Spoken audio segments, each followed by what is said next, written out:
Good morning.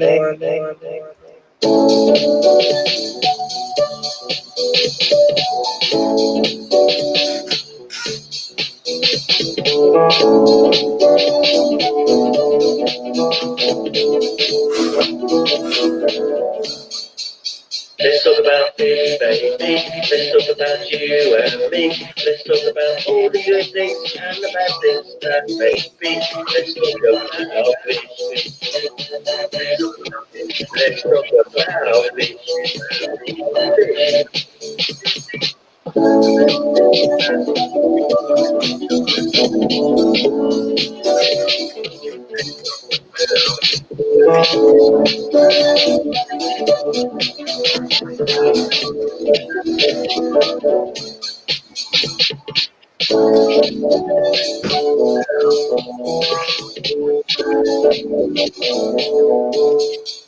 Let's talk about fish, baby. Let's talk about you and me.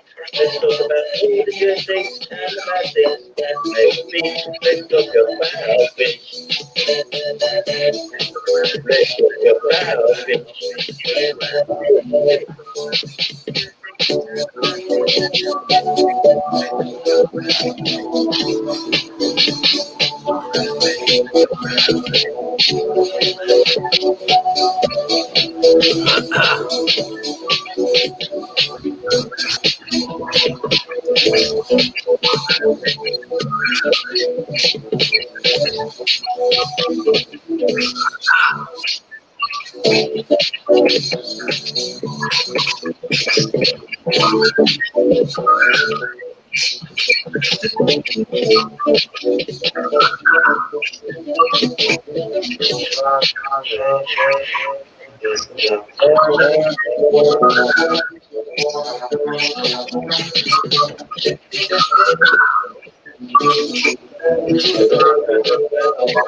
Let's break.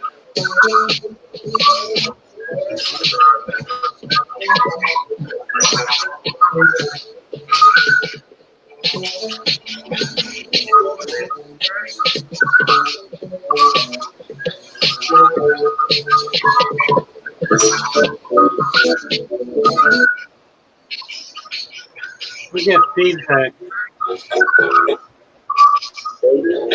Mary, join. Let's talk about fish, baby. Let's talk about you and me. Let's talk about all the good things and the bad things that make fish. Let's talk about fish.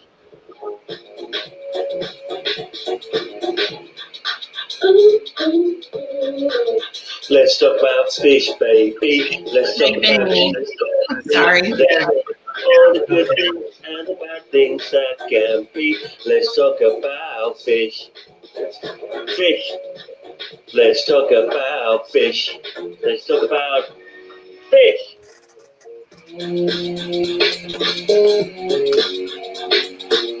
Instrumental break.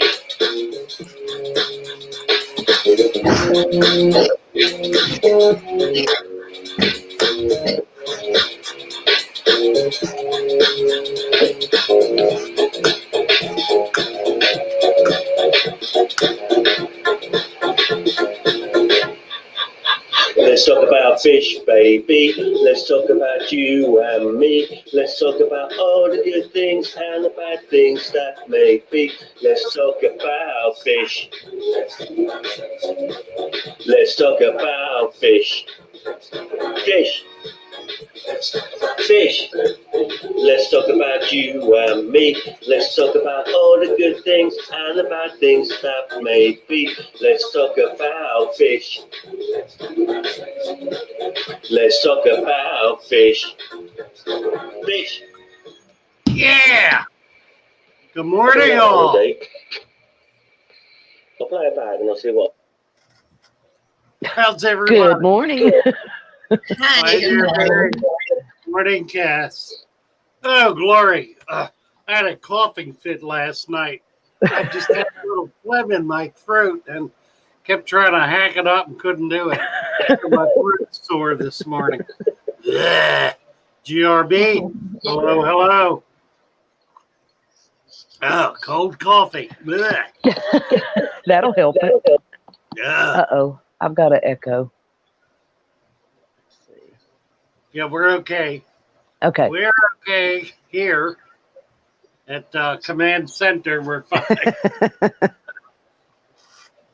We have a guest, a special guest this morning. Oh, boy. Be here at 9 o'clock.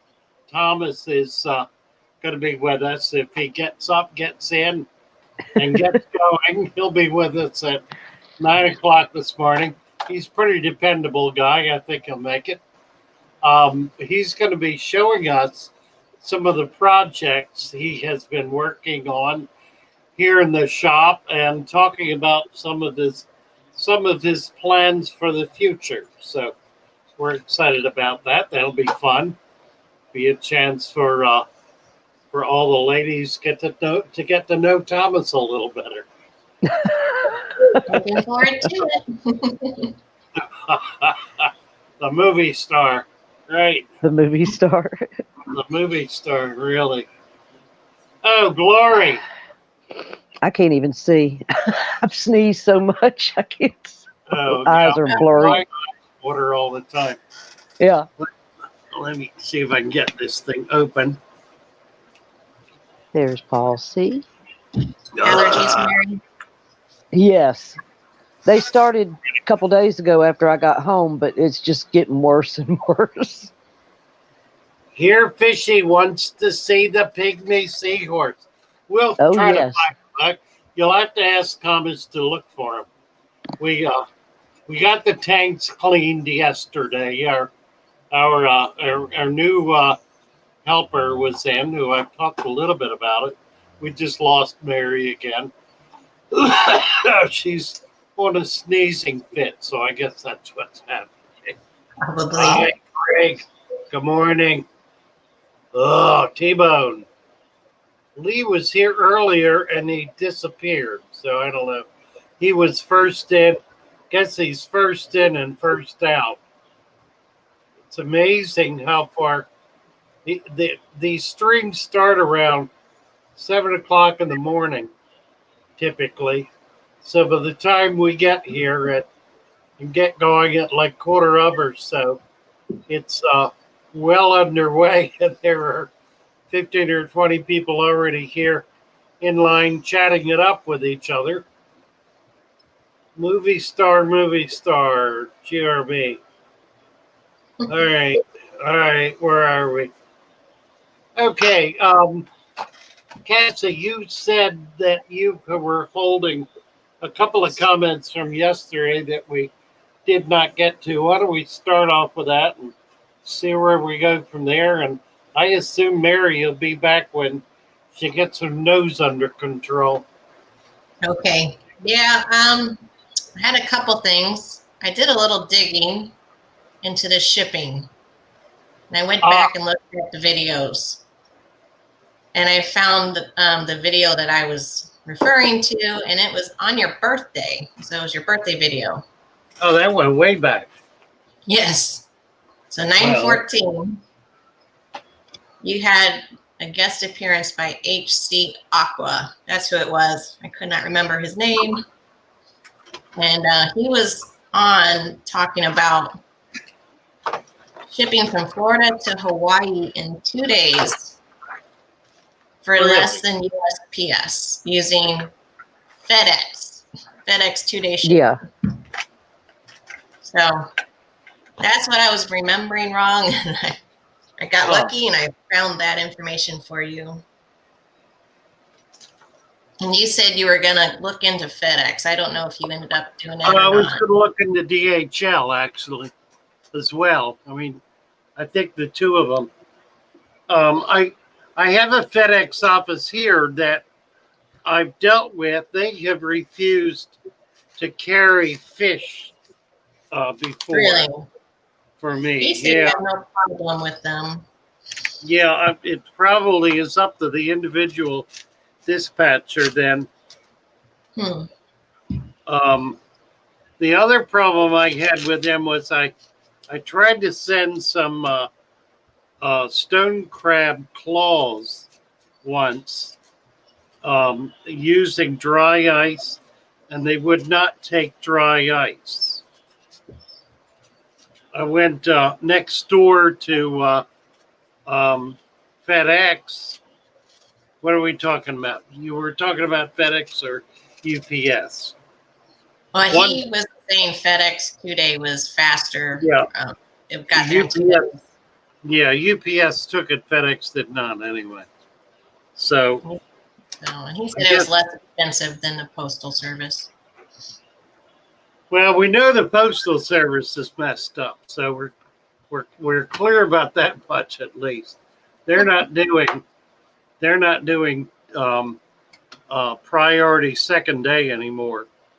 Their priority now runs 3 and 4 days typically. So I'm not going to even make an effort to use them. I will stop over and talk to these other guys, and I think I'll also call up DHL and see what they have to say. DB3 has a comment on DHL. Yes, what is that? He said DHL is awesome. I get stuff from Netherlands. On average, takes 4 days. I'm sorry, I don't know what OZ stands for, so I didn't say it. Australia. Is okay. Netherlands to Hans. Well,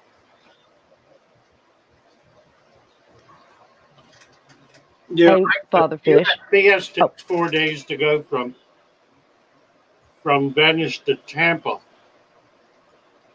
Yes, Yeah. Mary Page.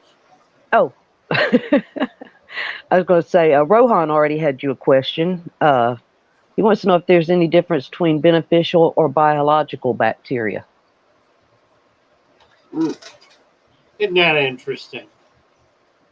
Beneficial or biological bacteria. Isn't that interesting? Not in intentionality.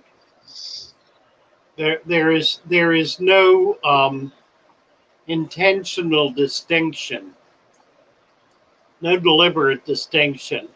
It would be purely descriptive or marketing. So biological, what was it between beneficial and biological? Was that? I'm not looking at the comment. Oh, sorry, I was trying to figure out what TiVo was talking about. Oh, I see. Scissors. I got it. Beneficial and biological bacteria. Well, I guess what we could say about that is that all beneficial bacteria is biological, but not all biological bacteria is beneficial. I suppose we could say that.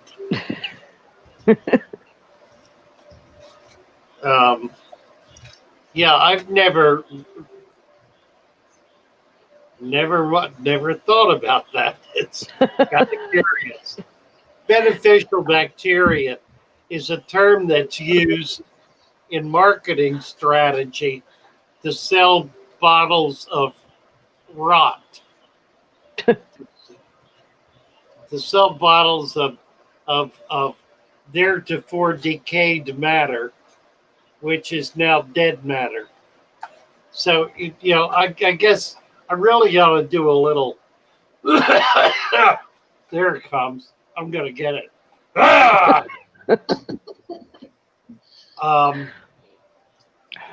That which is sold as beneficial bacteria, which one procures in little bottles, is in fact dead bacteria. Or, if you will, since bacteria is technically not alive, it is anaerobic, bacteria.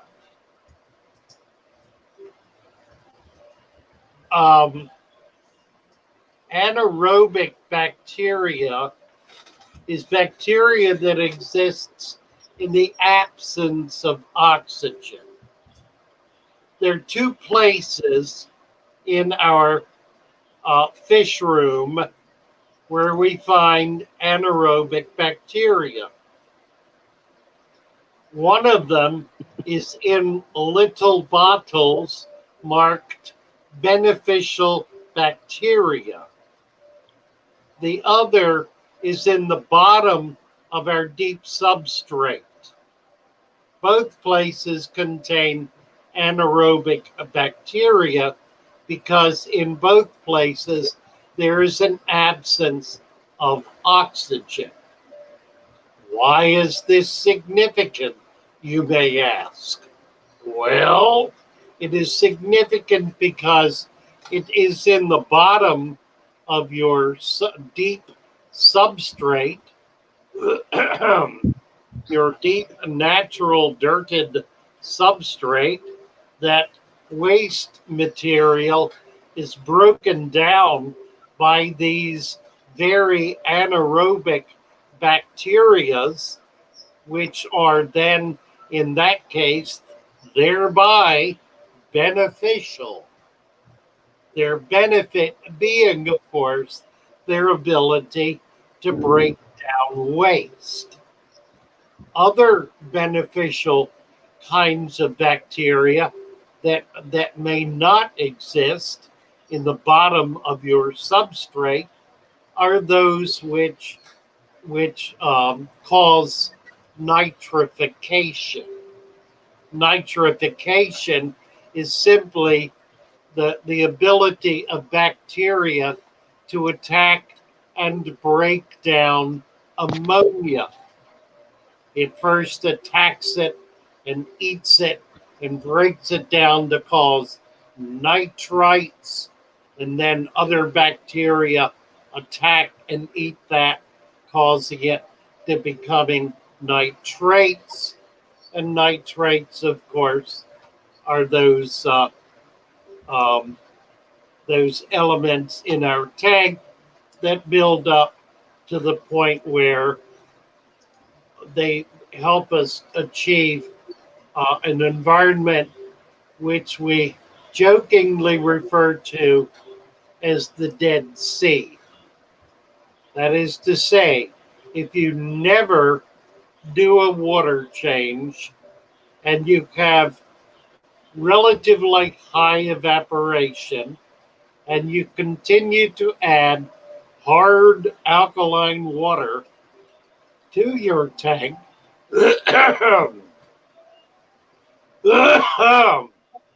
in order to top it off, in time, the hardness in your tank will achieve the identical condition that exists in two places that we're well aware of, the Red Sea being one, and the Great Salt Lake in Utah being the other. Those are places that water comes into and nothing goes out except by virtue of the sun's action to suck H2 up out of the body and leave all the minerals. That occurs in your fish tank when you have extensive evaporation replaced by continuous hard water with no attempt to dilute the ever thickening body of water that's occurring in there. What effect does this have on your fish? Well, for an extended period of time, the fish that are in it will do fine. They will get used to it. They will thrive in it. They may have babies in it. They will thrive in it. But try to introduce a new fish and see what happens. What happens is the new fish die. They can't tolerate it. So that's all about bacteria. What else? There was another one from I Ward have something else Dunlap. for you. Well, I had some Okay. questions queued up. What would you like? Oh, Oh Ward boy, Dunlap. Cassie had some stuff from yesterday, I think. Okay.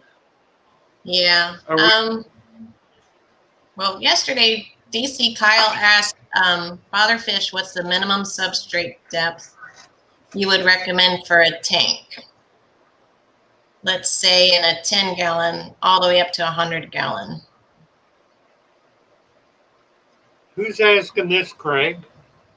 DC Kyle. That was from yesterday. Has DC been around for a while? Mm, I just Maybe- asked him yesterday. Yeah, That was kind of a new one. I haven't watched any of my videos because I go over that over and over and over again in my videos. Would you like to skip that one and go to the next? No, let's throw it out there because repetition is the soul of something. 1 inch of dirt and 2 inches of sand is an absolute minimum. Whether it's a little bell jar or a 1,000-gallon vat, 1 inch of dirt and 2 inches of sand. Now, in larger containers, I do more. I do more dirt. I do more sand. Simply because I can. The reality is that's not optimal. That's minimum. Optimal for a 55-gallon tank that's 18 inches deep. If you were to put the most dirt and sand substrate in there, that would be the most effective. You would fill it to within an inch of the top. That is to say, the deeper the better.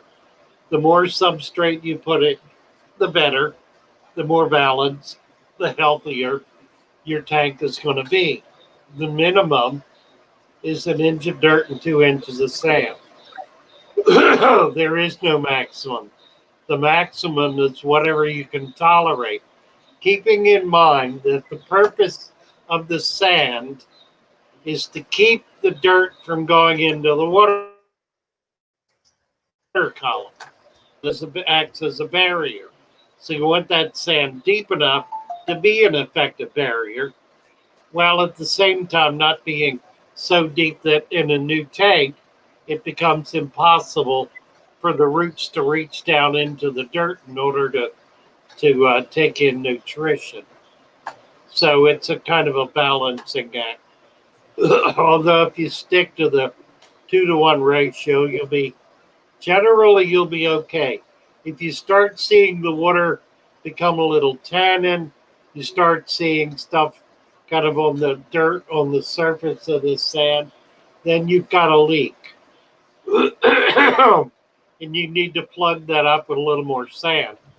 So the key is sand, enough sand to make sure you're adequately covering the mud that you're putting in the bottom of your tank. Mary, what do you got? Did you see David Samsel's super chat, $5? I did not. Where'd I he didn't go? There he is. Right there, David Samsel. Right there. Thank you, David. Thank you very kindly. Look at all the little stars. Thanks for the live stream. And there was one at 8:08 from Word Dunlap. Well, another Dunlap at 8:08. That's way back, isn't it? I can read it if you need me to. Say what? Yeah. I have it if you need me to read it. Oh, you got it? Yeah, do read it. Yeah.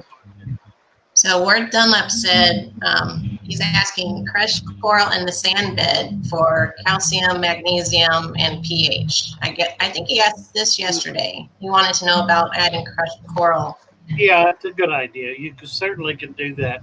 It certainly doesn't hurt a thing. The only thing to keep in mind is that crushed coral, if you're using just crushed coral alone, it has a tendency to crust over. Because it's soluble, it can form a micro crust on the surface of your substrate or even down in the substrate, which will preclude water from, I had percolating, preclude water from percolating through the sand. You want to keep that percolation going so you can use it. Make sure it's mixed up well. If you're using it as a topping, go in there periodically every month or so, and just kind of stir up that the top quarter inch or so, or maybe the top half inch, to make sure you're not getting incrustation from the calcium dissolving and hardening and creating an encrusted layer in there. That'd be the only negative to that, but yeah, it works just fine. So to add to that, because we were discussing the ingredients yesterday, Yes. and we were talking about magnesium and adding calcium to the substrate, and then I noticed he asked about the crushed coral, so I think he was kind of wondering about the calcium and the magnesium part of the crushed coral, I guess. I don't know if that was adding on to the substrate discussion. Well, I tend to add those kinds of products into the dirt and not into the sand layer for the very reason I described, that you want to prevent incrustation. Also, in that deeper layer, you get more biological activity. That anaerobic activity just literally burns things. So it's more like having a volcano sitting underneath your tank. Perhaps that's why there is so much anxiety about having dirt in the bottom of your tank, because there's the fear it could somehow explode. It cannot explode, and any gases that are released are typically nitrogen, and dissipate into the air instantly. So they're not an issue. There's another matter that kind of goes along with this, and that's the use of deep well water that has iron. Oh, excuse me. A lot of people are under the misapprehension that iron in the water, which will turn standing water red, or can cause clothing in washing machines to turn red, is actually sulfur. Or sulfur. It's usually referred to as sulfur. I think the people who believe this or are anxious about this are good religious people who don't want sulfur from the depths of hell percolating up into their water column and their fish tanks.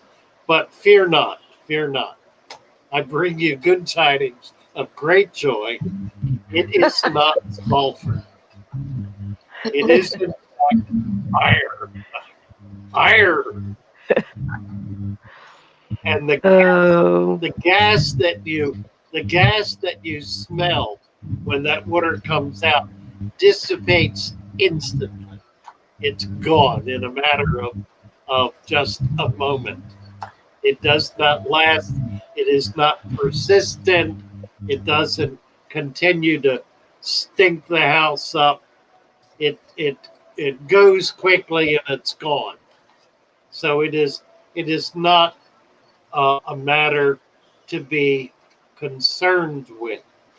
It is, as it were, nothing at all. I know that's what the snake told Eve. but you can trust me. You can trust me. That reminds me of Alex's video the other day on the stinky tanks. Oh, that was wonderful. That was a great video. I watched it twice. Brilliant. Yes. That was Very Go good. back and watch that, Mary. Send me the link. Yes. I need to get, I still don't have my clipboard You know, together, but I there- will. there- It's, Yeah. There's some things that people do, and Alex is an absolute genius at it. The word is seminal. Seminal. Has not to do with fluid. It has to do with fundamental. He gets the fundamentals to the seminal issues and is able to expostulate on them in ways that are not just entertaining, but profoundly informative. God, I'm on a linguistic roll today. you are. You're doing great, Father Fish. You are. Looking up here. That was me yesterday. I could not remember a single word. But it I came should to me check in 2 my- seconds, luckily. I should check my blood sugar and figure out where I'm at. I need to get noticed- back there. Whatever level you were on the other day, that's the level. Really. Big City Ben is having a pretty good week. Got a break in chemo. Just giving my tanks all the love I can. Plants have gotten a bit out of hand. That is good news. And it's all good news. The break and the chemo is certainly good news. And we pray for you, Big City, and know that you're going to pull through this in grand style. While we're on the subject of praying and concerning ourselves with those among us who are struggling, Stephen's son, as many of you know, was returned to the hospital in a relative comatose state. We've not heard back. I haven't heard back in 2 days, so I don't know. They did get a physician to come in from California, who's one of the top neurologists in the world, to work with their son and try to get things resolved. We're in prayer for them and hoping that Absolutely. that Do you know gets his resolved. Yes, Do you know his son's name by any chance? I do not. Okay. I just wondered. Yeah, we need to know. I wondered if he was still here in Virginia or if it happened closer to where he was from. It happened here. It happened here. His son was on his way over to visit him to work on putting together they're at Duke. They're at Duke. The Duke Hospital. Okay. You know where that is? Not sure. I'd have to look it up. I know, like you know where I'm at. I'm in the Hampton Roads area, and I'm not sure. I think Stephen lives in maybe Norfolk, or that's where his lab is. I'm not sure. He was in Maryland. Is he in Maryland? I don't know where Duke is. Duke is in Durham. Yeah. I'm not sure about that one. Let's look it up. Somebody Okay. look up Duke, the hospital. Okay. It's Let's see. about- Cassie. I think Hospital. Cassie's got our questions. I'll look it up real quick. I do. I have another question when Father Fish is ready. Yes, thank you, David, very much. Yes, go ahead, Cassie. The it's next in Durham. question. Mira, Sorry. Morgan had it in North Carolina. Duke is at Durham, North Carolina, according Yes. to Morgan. Yes. Yeah, Go that ahead. sounds. Yes. My brother's in North Carolina. That sounds right. Did I I would guess know. that? My word, I guessed that, and I was right. Amazing. I just wasn't paying attention. Sorry. Go for it. Cynthia is asking you if you have time. She would like to know if there are ways that you yourself can make liquid fertilizers. Do you have any knowledge on making your own? We kind of covered this the other day. Was it yesterday? With Eric? Well, we were talking about fertilizers, but not like a liquid one. Well, yes, we were actually. We were talking about urine. Oh, well, I ignored that part. I just tuned that out. I was like, nah. So yes, we did bring that up, but I didn't consider that a fertilizer. No, I don't do it. I don't get into it. There's so many really high quality fertilizers on the market that are scientifically balanced to be able to have just the right level of this, that, and the other thing that I don't fool with it. I just buy what I need. And typically I use two things. I use Osmocote because I like it, and because it's cool, and because it's easy to use, and because the little beads are very slow release. It's the main reason I use that. And I use some. Usually, I'll buy some other kind of organic compost um, kind of fertilizer. Excuse me. That I can mix in with the dirt that makes it feel like I'm putting something natural in there. Beyond that, no, I do not pee in my tank. I do not. Well, It has been years since we're not going to go very far down that road, folks. Not very far at all, because there are turns and twists in that road that have danger signs in them you don't even want to know about. Yeah. We're I don't know not if she's wanting to do that to add to her substrate, or I guess. I don't know. She's talking about salt a lot here too. That's all it's about. Yes, salt. that was after this question. She moved on to salt. So give me the question again. She wants to add it to substrate. What is she doing? No, she didn't say so. That's perplexing. But she just wanted to know how to make her own liquid fertilizer. There wasn't a reference to why she wants to do it. Yeah, this is typical Filipino behavior. They're not in the States, so maybe they don't get what we can get here. Yeah, they can. They can go out to the farmyard and dig up some manure. Does she know Dexter Ando or whatever Dexter's World, my buddy? Right. Good thinking. Yeah, do that, Mary. Put Cynthia on the Dexter. Oh, I love Dexter. I know you Dexter do. is wonderful. She can get chicken manure from Dexter. Chickens, rabbits, and goat. He actually named a goat Mary Page, if that tells you anything. He really did.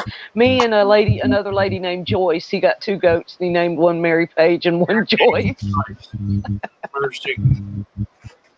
Woman says my microphone's buzzing badly.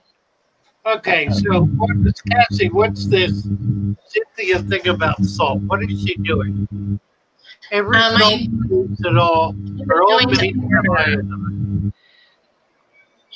She was going to order aquarium salt. So I was going to ask you which salt is best. When would someone use aquarium salt versus like Epsom salt or even iodized salt?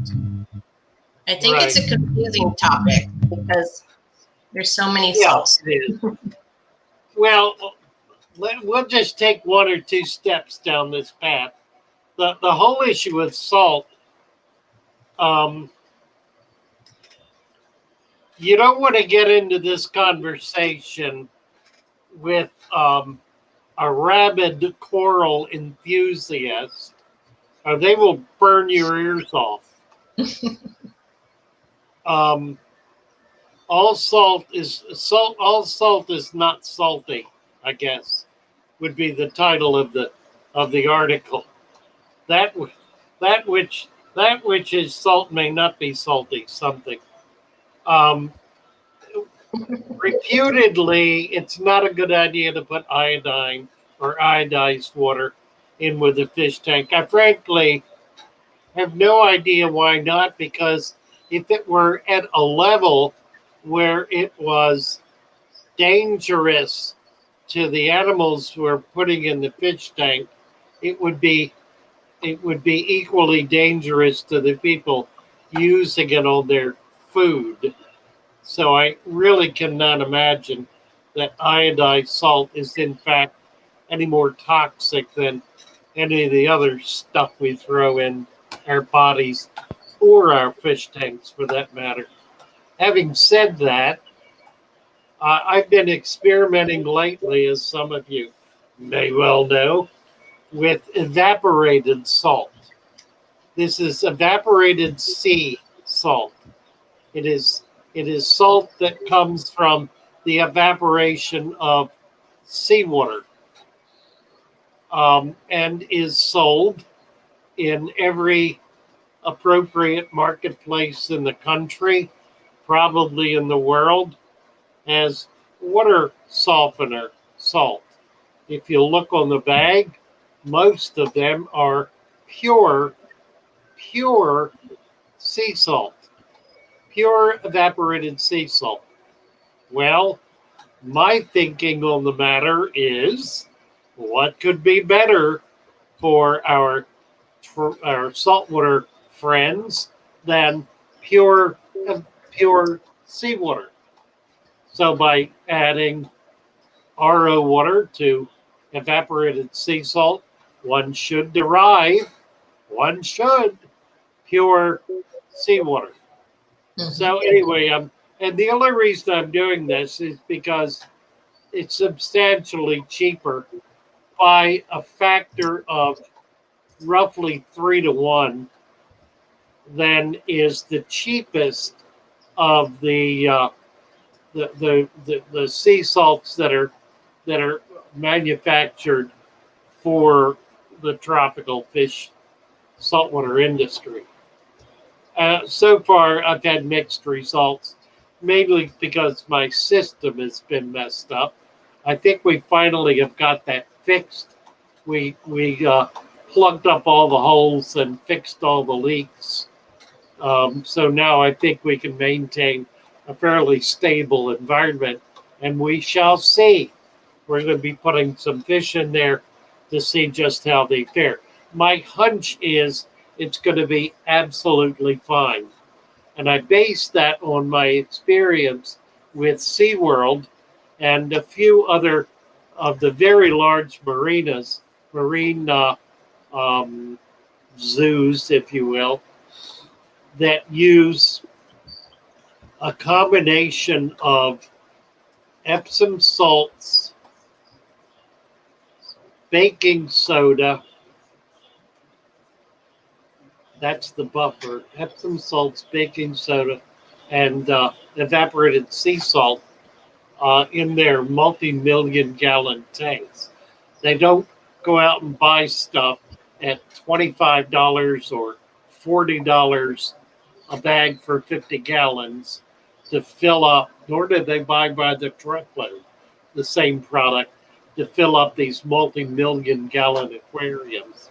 They do it on the cheap, guys. They do it on the cheap.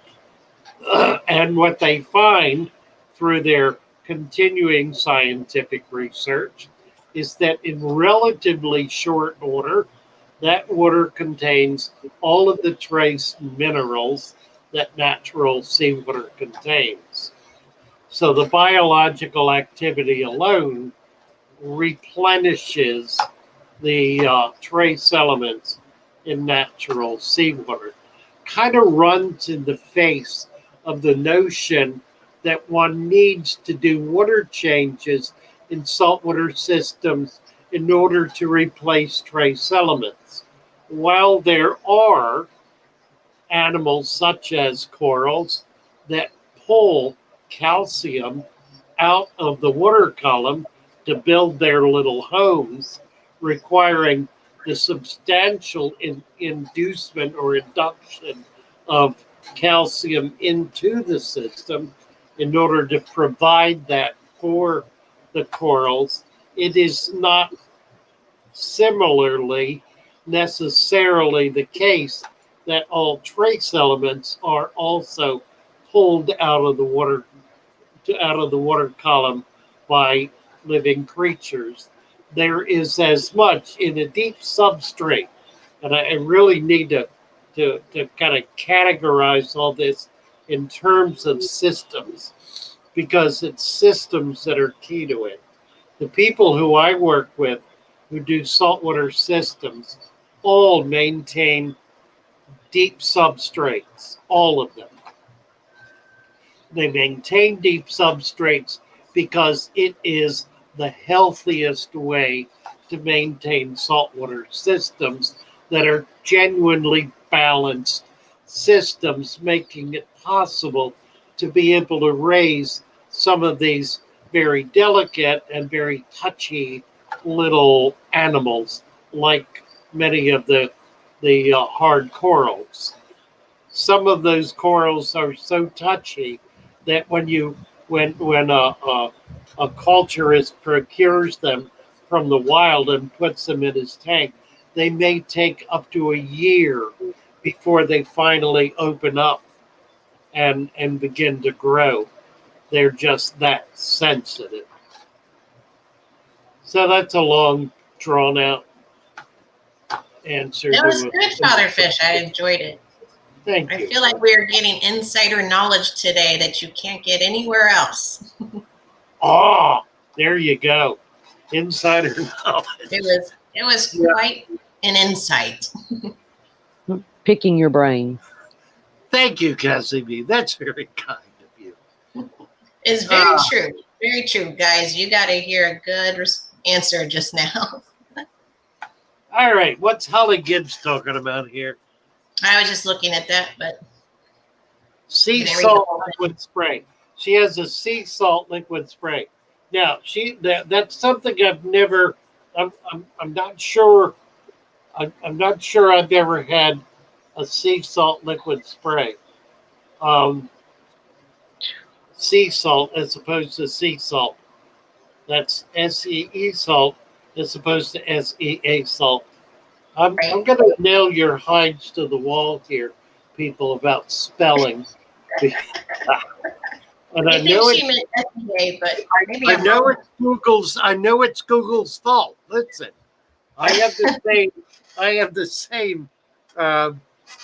Sometimes frightening response to what Google thinks I said or wants to make me say. Sea salt. I see salt. You see salt. We all see salt. Sea salt. We will assume, Holly, you're talking about the SEA type of salt and not the SEE type of salt. Sea salt liquid spray. I'm going to get past that. The mineral salt from the okay. Sea salt liquid spray. My health food store. Well,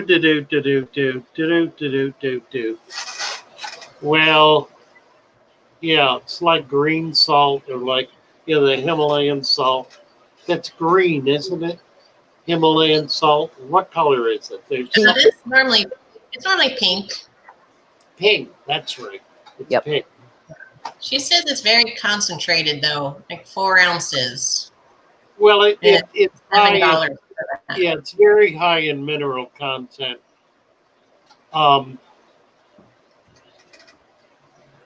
That's what salt water is. Salt water is water that's high in mineral content. I mean, that is the nature of salt water. If you will do a little research that takes you back. We were talking about green earth or green sand. We were talking about green sand yesterday. And I mentioned that green sand is it's a sand. It's actually a salt. It's a salt from an ancient seabed that has a lower salinity, if you will, than today's seawater. And if you just kind of keep that in your mind, that the original oceans, when the oceans were first created, God came down and said, "Zap, let there be water." And there was water. It was not 0.25 hardness water. It was H2O. It was pure water. And then the devil got in there and said, aha, we'll fix this, and started throwing sulfur bombs into it. And the sulfur bombs melted and dissolved and created salty water, which you can't drink. And the devil said to God, can't drink it now. Like that. That's all true, folks. That's all true. I mean, you have to believe on a lot of different levels these days. But the point being that salt water is saltier today than it was 10 million years ago or 2 million years ago, whatever big number you want to pick, because more minerals have been dissolved in it. So it's saltier today. And the same is true with the Himalayan salt. They're not collecting salt, I think, from the Andes, but Andes salt, the Andes Mountains, would be the same thing. Yeah, highly mineralized, highly mineralized salt, very concentrated minerals, based on the same thing we were talking about with the Dead Sea and the Great Salt Lake. They're all a function of mineralization occurring in water to the point to the point where it almost can't hold more. It becomes so dense with mineralization, and it happens because the water can't escape. It can't get out into the oceans. Even the oceans are, if you will, a closed system. That is to say, there ain't no new water coming into them. Well, there may be. There's a lot of research demonstrating that there is pure water, more pure water in the earth than there is on the earth. I find that utterly remarkable, but not too hard to believe if you want to follow the biblical notion of water, kind of the flood. Of the flood being water coming from deep. They said 40 days of rain, but that would have had to come from somewhere. And presumably, it would have come from the deep. So, if, as the scientists or what they're saying is true, then there's a vast body of water in the earth that's commensurate with the body of water, namely the oceans, seas, rivers, bays, creeks, and tributaries that are on the earth. That would provide, presumably, fresh water, although it's been in the earth, so it's probably mineralizing as well. Oh, excuse me. Anyway, we get pure water from distillation. We get distillation from the sun. The sun distills water. It takes H2O up out of the oceans and other bodies of water and precipitates it as rain. That is distilled water. Rain is distilled water.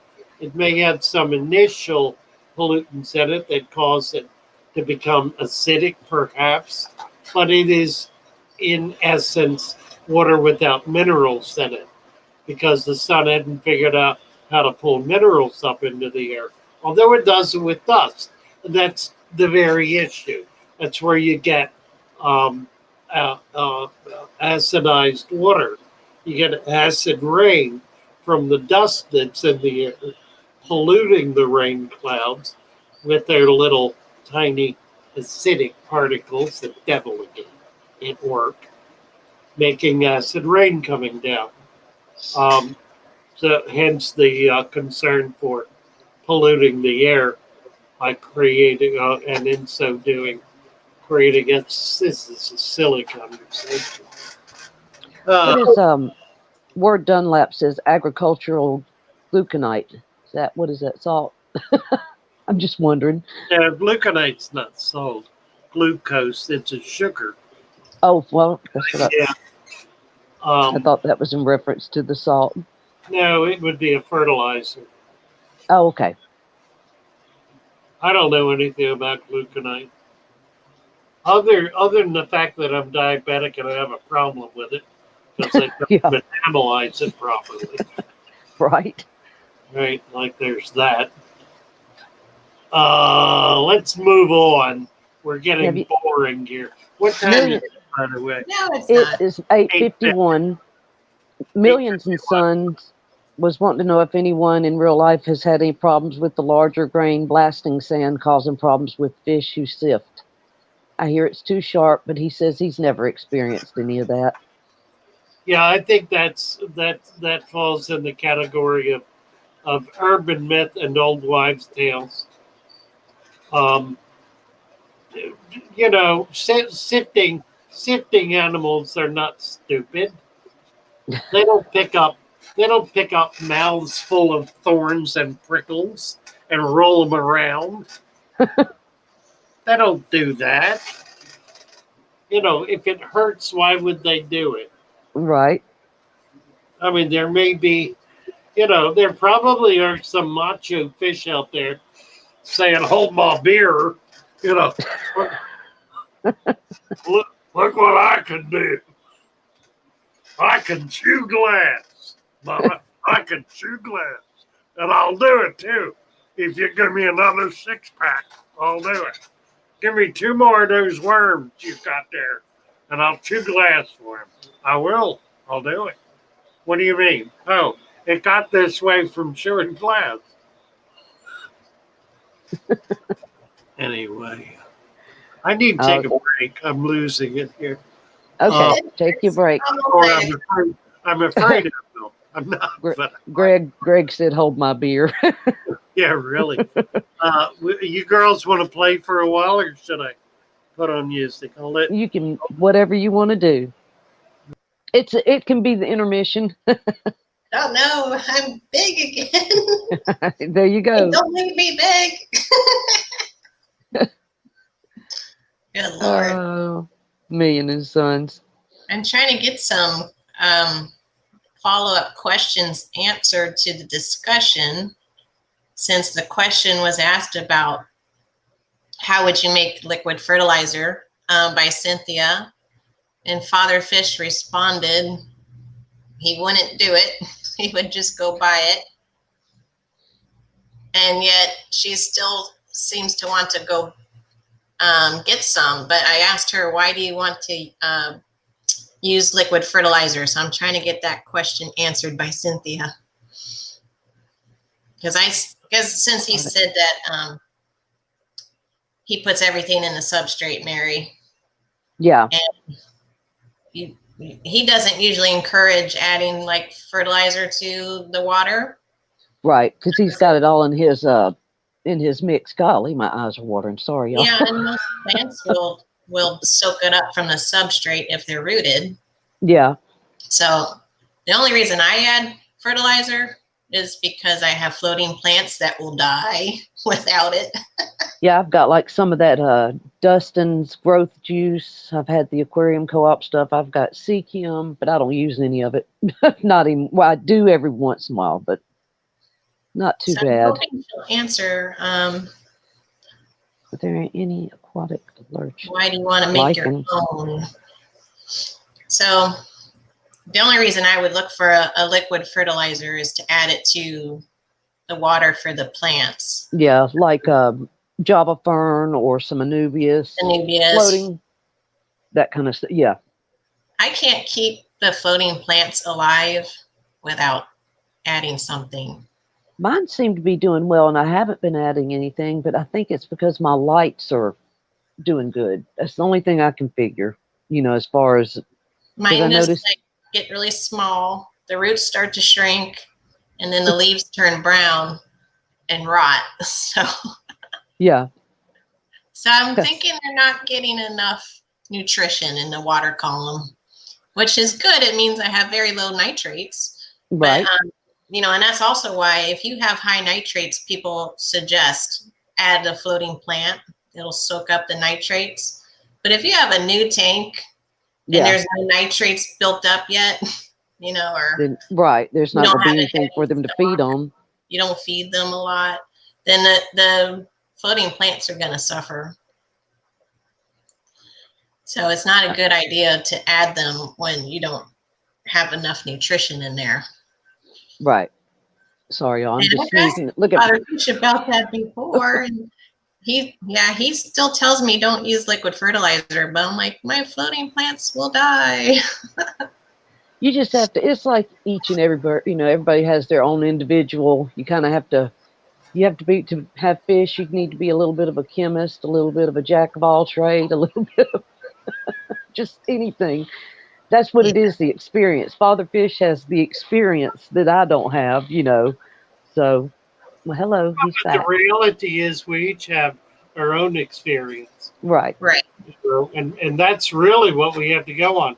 I think intuition, one's own intuition, is the single most vital resource that any of us have. Now, if you take the intuition of Lee, for example, who tends to intuit things that are on a level of insanity occasionally, you wonder where this is really going. But by following his steps and following his logic, he always comes out in a good place. I mean, he has, for the few tanks he has, they're beautiful tanks, and they're successful tanks. The business, for example, he I was bugging him for months about pulling his neons out because they had fungus. And he kept insisting, oh, it's only one and it's getting better. Well, it wasn't only one. I mean, I would see a picture of a neon with a white spot on the top of its tail. And then 2 days later, he'd show another video and he said, oh, here comes Charlie. Look, it's getting better. It wasn't Charlie anyway. It was Susie. And she had a spot on the bottom of her tail. So he finally got Sue in there, and they began looking at him, and they discovered that every single one of the little buggers had bacteria blooms on them. So they pulled them all out. Now, when he pulled them all out, I was wondering, what in the world is he doing? Why is he doing that? There was only one, and it wasn't only one. It was all of them. So they got them all out, and he's got them in a tank. And I sent him a rather extensive formula for dosing his fish with sulfur. And I ought to go over this because it was kind of interesting. And it involved micro doses. And it just, I think it's a helpful approach to dosing fish that we all need to be aware of. More is not better. When you're dealing in poisons, more is not better. More is in fact worse. So the more medication you put in, if that medication is a toxin, the more of it you put in, the more likely you are to kill everything. I learned that lesson last night. Oh, really? There's Thomas. Thomas is here. He said, I might have heard that lesson might have learned it last night. Let me finish this and we'll bring Thomas in. Sounds good. Yeah, so anyway, I think we're caught up, Father Fish. I beg your pardon? I think we're caught up on questions, Father Fish, so Okay. we're good here. Let me finish this dosing thing that I suggested to Lee, because I think it can be helpful to all of us. I call it micro dosing.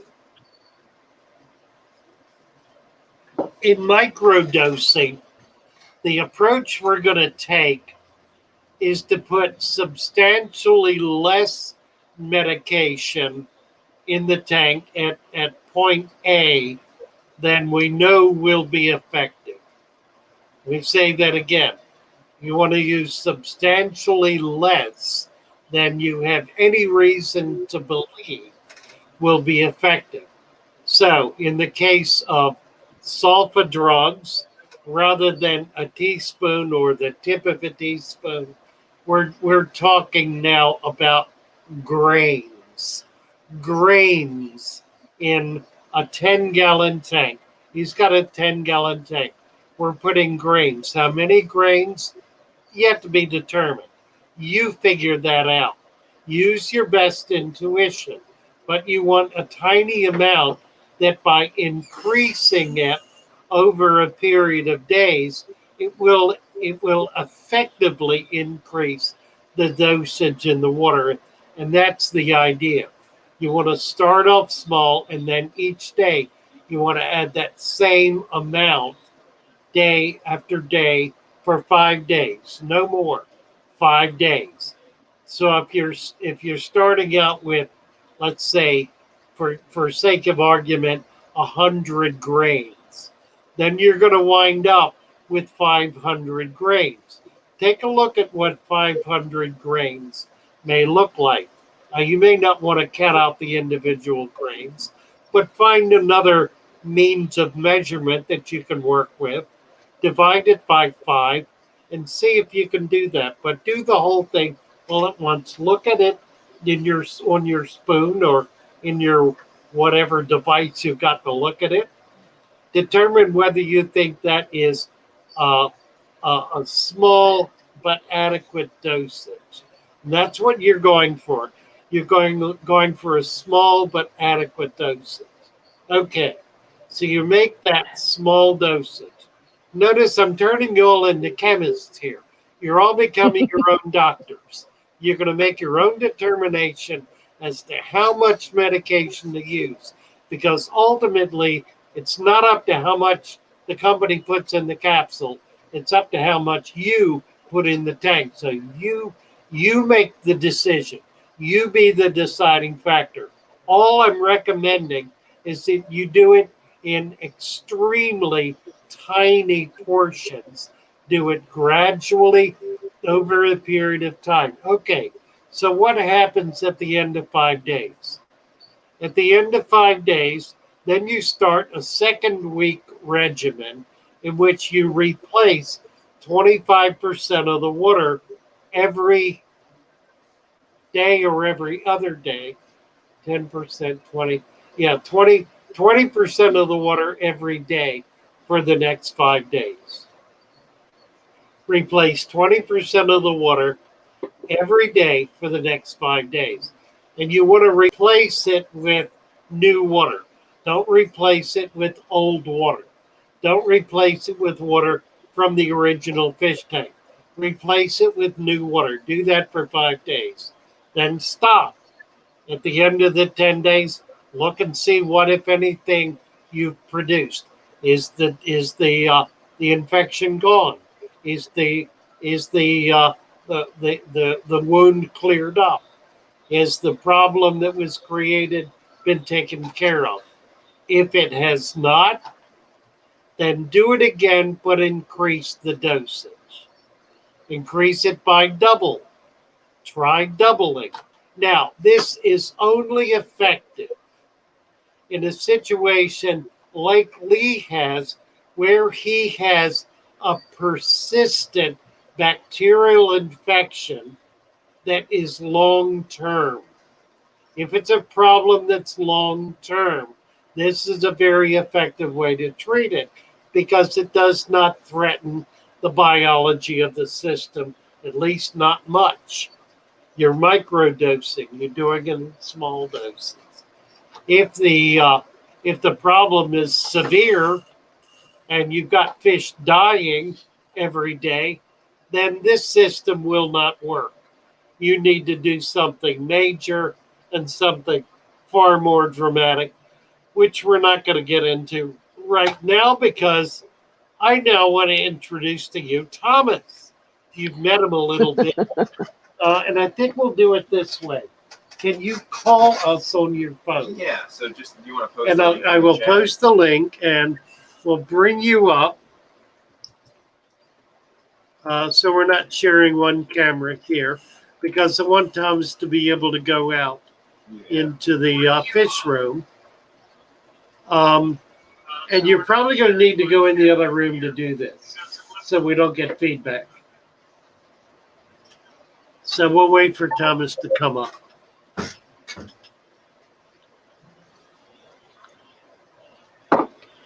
And he's a pretty sharp guy. He can do it easily. So let me do this. Let's see how we're going to do this. I don't know how we're going to do this. Oh, I was going to tell you, Father Fish, I sent you your shirt yesterday and your Oh, ginseng. lovely. I didn't send you your pictures I've done yet because I squashed it into an envelope to send to you. Okay. Sounds good. Looking forward to that. Yep. He's I not. got all my packages off yesterday. Finally. I wasn't sure if I sent you my address too late in the video No, too late on how to ship or package that. Yes. So water tank. I was thinking about that, what you were saying about the changing the water out like that. That's what I do to that little betta fish that has the tumor. I was good about changing his water all the time, and it seemed like it kept it at bay, but where he stayed, you know, the tank sat for so many weeks. Now it's like all inflamed, and so. We're not getting Thomas's picture up here. Is he in the shop with you, Father Fish? Yeah, he's reading what's happening. I think I need to get on the Wi-Fi. Oh, yeah. Yeah, you said he was. Oh, That's right. okay. He needs to get on Wi-Fi. Yeah, we're not getting your picture. I lost the stream as soon as I walked out there. The code is in the back here, if you can read it. I'll reset the whole thing. Is it the one on the bottom? I don't know which Say one. water, Mary. Water. What is I this? say water and quarter. Look Daughter. what Betsy. Look what Betsy just It's brought in. close. Oh boy, Dandelion greens. Yes. love yeah. those things. Yep. Turtles love them better than you probably. Wow. Yeah, this time of year they're really bitter. Yeah. Wonderful. Yeah. Wonderful. Thank you. Exactly.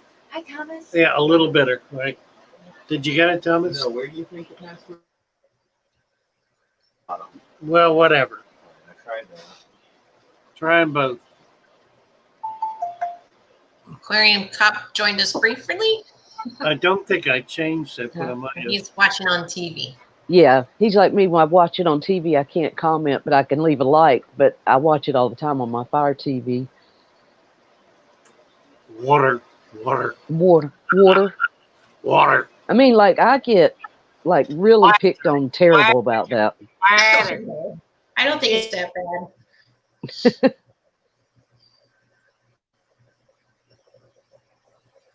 Does my mic still sound? Did he freeze? Everything. Father Fish froze.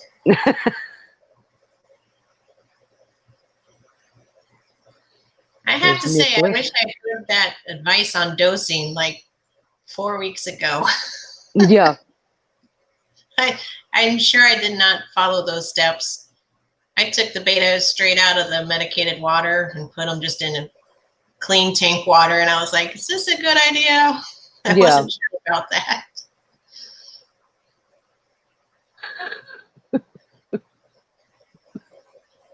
So it sounds like changing the water slowly.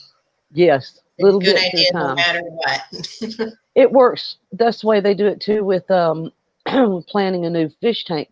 Planning a new tank, doing little water changes every day. I don't know. I do that all the time. Like I change my water out 10 to 20%, probably every 2 to 3 days. And then when I'm doing something new in the tank, I'll do it, or have medication, I'll do a little water change daily on it. Yeah. It didn't occur to me to do that when even in your hospital tanks to just transition slowly back. Mm-hmm. Greg said, need to microdose Father Fish. He's frozen. Yeah, he's frozen. Well, he's gone now. He left. He's left us. I'm like the default person. I don't know if he did that on purpose or if it defaulted. Well, you are running the show now. Yeah. Not really. The questions died down when Father Fish got talking about dosing. Yeah.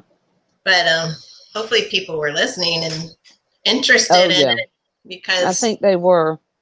Guys, save that information. That is like the best information I've heard yet from anybody on the right way to medicate your fish. I'm just reading all the. He's calling it microdosing, which is, it's true, because if you're taking your fish like I am, I have my beta in like a 10-quart bucket, and my medication is like having me dose for like a 40-gallon. So I'm like microdosing because of that for 10 quarts. I had to do all the math, like what is 10 quarts? How many gallons is that? Or how many liters is that? And I have this tiny spoon, and I'm only like putting half of the medicine on that spoon, is what I came up with for the math. Yes. I'm back here. There he is. Thomas is playing with the equipment here. Do you have any idea what else the password might be? Holly says, definitely interested. If we hit the reboot button, it will. I don't know if people were sitting back and just listening. Yeah, we just did that. Yeah. Or if they got bored. I don't know. No, I think we were listening. I stopped typing, and I was like, I'm doing an N, because when I type, I don't know. I don't know. Yes, that's the problem. Like, I'm using Yeah, Holly said definitely interesting. That was pure gold.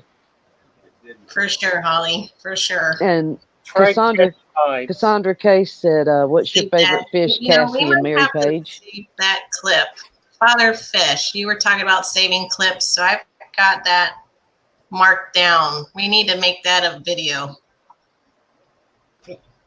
Not working. I don't think he's listening. Well, we're trying to get Thomas on Wi-Fi here. Let's reboot it again. All right.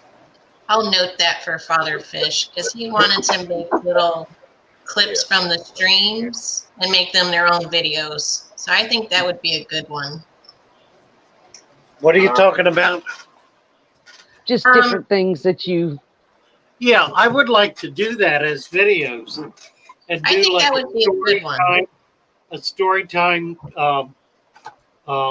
series or something. That would be fun. I think we need to save off your dosing medications as one of those clips. Mm-hmm. That'd be a good one. Did he freeze again? I think he did. Darn it. They're having Wi-Fi problems today. Let's hope they get that corrected, because Thomas is supposed to like tour around. Is that what he was going to do? Store. Yeah, he's there, and he's trying to get his camera set up. Father Fish wants Thomas to show the shop. He's been working in his shop, and so today is like,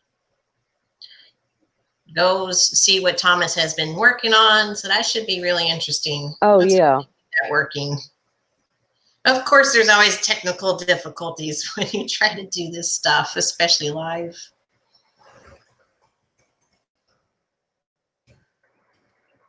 I'm big again. Mary, we need to get you big. No. You have a tank behind you. I'll just like turn off my camera. No. Oh. Go get some water. Break time, guys. Okay. Yeah, smoke them if you got them. Go get whatever Mary, snacks. This is a kid's show. Father Fish said this is kids watch this show. Oh well. Let's see. Oh my goodness, I'm just sneezing up a storm or nose running. Yeah.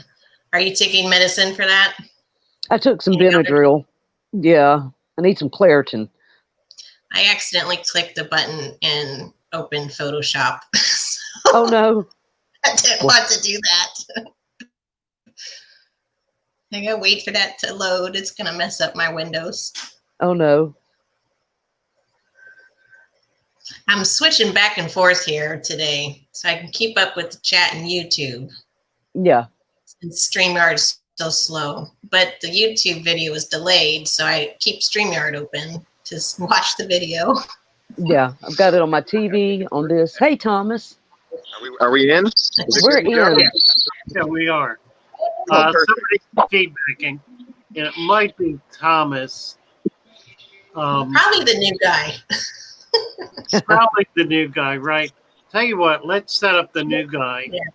Make Like this small. There you go. There we go. Hi there, Thomas. How are you today? I'm good. It took a bit, but we did The it. fogger's empty. I got to fill it up.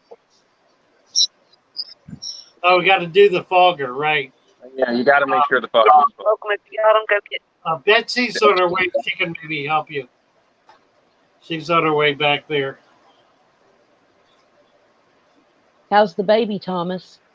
Oh, the baby's doing great. He had his shots yesterday and was pretty fussy, but we played with him pretty much all night last night. He Yeah. went to sleep the whole night, so that was really nice. What's that? Oh, I didn't say anything else. Oh. You're good. I can hear you fine. Do I have any feedback from my end? Y'all okay? He's okay on my end. Yeah, Hey, I'm here. Names I can Tails. hear you. Right. Hello, Jess. I can hear him. I'm just muting myself. I don't want to interrupt. All right. So, Thomas, tell us a little. Tell us a little about yourself. Little about your background. What got you into coming into Father Fish and figuring out you wanted to be here? Well, I've been keeping fish and reptiles for a long time. And when I came down to Florida, everyone was telling me if I'm keeping animals, I should go check out Father Fish. I had one turtle at the time I came in, and I had this crazy hang-on back set up. Father Fish told me to throw it away and use a sponge. It couldn't have been more right. You're breaking up. Why are you breaking up? Am I breaking up? Yeah. Yeah, it's hard to keep up with what you're saying. It's not really working. All right. Is it any better? A little, not much. All right, maybe I have to get closer to the router. You're on the Wi-Fi. I don't have a good Wi-Fi signal back there. I don't That's think. probably, yeah. Maybe it'll be better up here. That's a little bit. Yeah, I know when Yeah, Father we Fish need has to tried get to a take us back repeater. there. Let's order a repeater today, so we can repeat the signal at the end of the building and be able to cover the building. They don't really like concrete and metal, and they don't really like glass and acrylic either, the signals. So, that's like a booster here. All right. So, what's your educational background, Thomas? Well, I'll give you guys a little history on that one. I actually started out in middle school up in Traverse City, Michigan at NMC, and I was going to school for unmanned aerial robotics, which is drones. And that was heavily, you kind of slated to go into the National Guard at the end of the program. And I enjoyed what I was doing, but I didn't want to go that route with it. So then I transitioned to marine robotics at Ferris State University. And from there, I just got into marine biology. And I came down to Florida and I finished the degree at USF. I think I realize what's happening. We're getting feedback, and it's affecting your voice somehow. Alrighty. Although, did you girls make out what he said? Cass is mute and Mary. Not a whole lot. Not a whole lot. It's hard to hear. It's kind of in and out. Yeah, it's not the quietest room in here either. You sound fine now, but when you were talking, it was hard to pick up everything. Where are you? I don't recognize that board behind you. Oh, okay. I figured I could get close to the router, but yeah, by the salt water. Yeah. Well, all right. Let's. We're. Well, do you guys let's- want to see some tanks? Since I'm Yes. already on the remote Yeah. screen here. See the tanks? break it up too bad to know what you're talking about. We can see you, so if you want to show. Yeah, I was gonna say. Hold on a second. I can go through. Yeah, let's do that. Okay. Would a microphone help? He's on a phone. Yeah, like his headbuds if he had the microphone. I don't know if that would help. Yeah, I think it's a signal problem, actually. I don't think it's the device itself. Okay, so what we're looking at here is our cichlid tank. There are about 100 fish in there.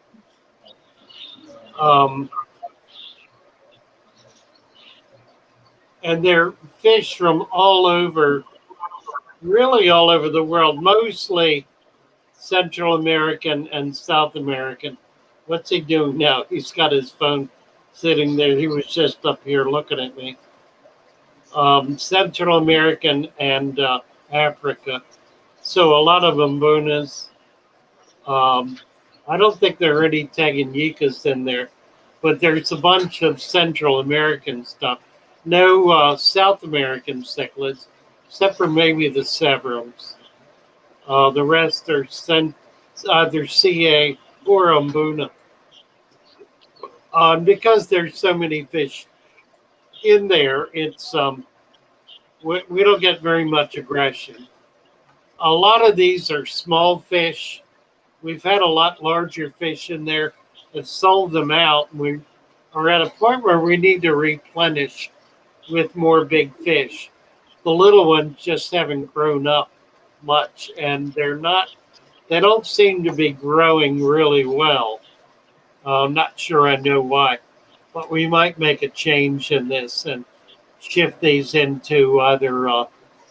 We've got two big pools in the back that are 1,000-gallon pools. We may just dump a lot of these into there, see if we can get some size on them. But that's anyway that tank, and maybe we can get him to move along. Let's look at something else. If you got your this is nice. These are a bunch of new angels. Now I want to talk about these a little bit. It's really interesting. These came in 2 days ago. They're about 6 inches tall. They're really big climax angels. Sorry. They are, you get an idea of the size from seeing his hand in the background. These were all born to a young girl, 16-year-old girl, who grew them out in 2 years in a 55-gallon tank to this size. She went off to college, and her parents just didn't want to handle it anymore. So they brought them all into us. There are about 15. There were other fish in there as well. Those are the banded silver dollars that we showed you earlier, and they're like 6 to 7 inches. They're pretty good sized fish. So these are very large marble and koi, mostly koi angels, and they are predominantly males. I'm not actually sure there are any females in that lot at all. We were looking at them pretty carefully yesterday and could not distinguish a female among them.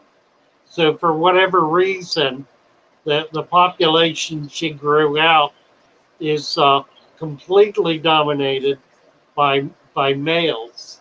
Seems kind of odd to me, but that's the way it happened, and really don't have any idea why. The next thing, go ahead. These are especially these guys are kind of fun because wherever I go, they're gonna follow me. They know I have the food in my hand right now. These guys are actually really smart. The problem is they like to get in each other's way, and I find that very entertaining. Your voice is perfectly clear now. I think I had YouTube in the background. Right. Exactly. Okay, talk about this. Okay, so this has been a recent project of mine. Well, I guess everybody's here. We ended up with a whole bunch of chameleons, and we needed a place for them. So that's exactly what this is. I'm gonna slide it open here so you can see everything. Actually, 1 second. Get a step stool. I'm tall, but I'm not that tall. So this is the These old guys here. Blackwater tank. This is the old Blackwater tank that was leaking hopelessly. So we drained it, repaired it, and then put it back together as a vivarium. Let me blow some of the smoke out of there real quick. You guys know what plant this is down here? Tell us. Guys, that's a Brazilian? pineapple. Oh. That's a pineapple. It's a type of bromeliad, and it's strong enough for the chameleons to climb on, so I'm expecting it to do well. I don't think we're going to get a fruit out of it in here, though. We do have a waterfall in here, too. I need to add water to it because a lot of it spills over, but when you're trying to grow plants, a little bit of moisture is not a bad thing. Right. It looks really good. How many of the chameleons do y'all still have left? Last Yeah, time what, I had, we had 12. Did y'all found them all, didn't you? Yeah, I we don't think we found found them all. We lost one that I'm aware of, and we've sold a bunch. We had 21 or 22. Lost 120. We've sold 5 or 6, so maybe a little more. We should have about 15 left. They're I'm kind going of to turn spread the radio out. real quick so I can hear you. Hey, GRB wants to know if you've had any festivum cichlids. Or did I say that right? Yeah, What was that? no, I do not. I don't have any. I have had them. I don't have any right now. That's a wonderful cichlid. I love them. I'll Yeah, look that's on the list and see if I can get them. It's a fish I really enjoy. yeah, he said they were very interesting. They are, and they get big. The problem with those and keyhole cichlids is they're old fish. They were some of the first fish that came out of South America into the hobby, and nobody raises them anymore. So you can only get them from the Far East, and they come in an inch or less long. And they're a slow growing fish, so it takes a while to get them up to size. But I'll try to get both keyholes and festivum. Who wasn't wanting keyholes? Was that Petroman? I I don't love the know. way this looks. Did you say that you have a mister in there? Yeah, there's I actually didn't know. 2 misters. This is a pond fogger that I'm trying to fix, and then I have the big mister blower back there. And then actually what I've been doing is cleaning all the sponge filters into a bucket, letting it settle, and spraying it back onto the plants. Seems to make a great fertilizer. Say that Yeah. again. What were you doing? What's that? Oh, say that again. What are you doing? Okay. So I take this bucket, I put a little bit of RO water in it, and then I clean all the different sponge filters. Like, I'll show you guys real quick.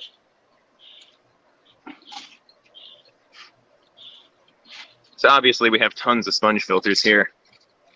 And all I do, empty them into this bucket, and all that nitrifying bacteria, hopefully, is going to end up in this bucket, and I'll get enough nitrates in the water that when I spray them on the plants, it's actually a fertilizer. So it's kind of like an aquaponics system, but just not automated. So that's what these buckets are. That's an interesting idea. You have to keep us in the loop how that works. Yeah, it's working okay, other than obviously, as you can see, it's all over the glass, and it's making it look pretty dirty. I thought that was just like the fog effect. Well, that's part of it, but you can kind of see it on this glass. Yeah. But yeah, it's just got a lot of dissolved solids in it. Yeah, it's going to be a daily cleaning issue. This I wonder if tank there's a is, way you could just spray it on the soil, because I don't know that the plants would really benefit with it being like on the leaves. Well, I agree with you, but it's difficult not to get it on the glass, and it's been one of those things lately where we're still in the setup phase, so soaking everything has kind of been the go-to. I'm still trying to get these dry patches to moisten up, but I mean, it's just being finicky. We did a whole layer of clay sand down here, hopefully to retain enough moisture, and it's already starting to grow algae, so it's obviously got moisture in it. talk about the plants that you've got in there. All right, so we got a bunch. This stuff's called croton, and when it gets big, it's going to be all red and yellow like that as the leaves start to mature. So hopefully that will excite some color out of the chameleons. Like I said, we got a pineapple right there. Anything that's strong like that is great for reptiles like chameleons that are going to be climbing because you need something strong enough to support their weight. This one's a personal favorite of mine. That's called a money tree. It's just a type of ficus thing. It'll get pretty big, and the chameleons can climb all over it. And ideally, we can actually bud off on this and grow a few more out of it. This is an ivy back here. It'll grow very fast if we can get it to. Hello, Stephen. It'll grow great. If it doesn't, it'll die quickly. So it seems to be doing okay. I got a little Stephen succulent is here. Yeah, I was going to tell you, Stephen just popped in. Yeah, hold on a minute, Thomas. I want to ask Stephen how his son is doing. Can you give us an update, Stephen, on your son? Go ahead, Thomas. We'll give him a chance to type. Yeah, we've got a lot of what Thomas is showing us now. So yeah, this is kind of a different pennant chick I found. It's purple at the ends, and it's already producing flowers, so that should be nice. And all these hennin chicks can actually, if you break them, you can typically plant the little pieces, and it'll propagate a new plant. They call this tiger jade. I'm not sure if that's what it is. That's miniature jade right there. So I guess there's a lot of different variants of it, but that's all kind of the same plant, just little succulents, a low moisture plant, but very easy to propagate for beginners, and people seem to like them. This is another ivy, I believe. Yeah, this is King's Choice ivy. Now, Frank, the other guy that's always, you guys know Frank, right? Yeah. Yeah, Is that what he brought in the other day? Sorry, he doesn't like to show himself. No, he said this is going to get pretty big, and the leaves will get very, very large, and this will absorb a lot of nutrients. So, that's the typical MO for most plants, but it's supposed to propagate quickly. And as you can tell, it kind of has this weird rampant growth to it where it just gets super bushy, and I'm a pretty big fan of that, and I think the reptiles will be too. This is a fern that's already producing spores. So we're going for a full ecosystem in here. Hopefully this will seed out a lot of the bottom, and we'll get baby ferns popping up, and that should control some of the moisture. I'm not an expert botanist by any means. I'm just going by nature here. I'm hoping if I can contain enough moisture in here, we'll get a system going, and we can actually get like a culture of crickets in there too, possibly. And I don't actually know what this plant is. Frank put this in here. I've seen it before. I don't know the name of it. I like it though. This is like looks nice. This stuff's wonderful. I've had problems with ivy before getting mealybugs. Well, I don't know. We'll see what happens. If I get bugs in here, that might not be the worst thing, because if the chameleons eat them, then it's kind of the point. This plant up here is actually rooted into a rock where water's flowing through, and it seems to love that. So this is a really high moisture bog plant, and it's weird because the leaves feel like plastic. I don't know how else to explain it. That's going to be an interesting one for the chameleons. And then hold on a minute, Thomas. Yes. Stephen just replied back. Son will be going in for surgery this afternoon. They're going to try to control the swelling. We want to be in prayer for Stephen's son. What is your son's name, Stephen? Thank you, Father Fish. If you don't mind telling us, we've been trying to figure it out and haven't. Yeah.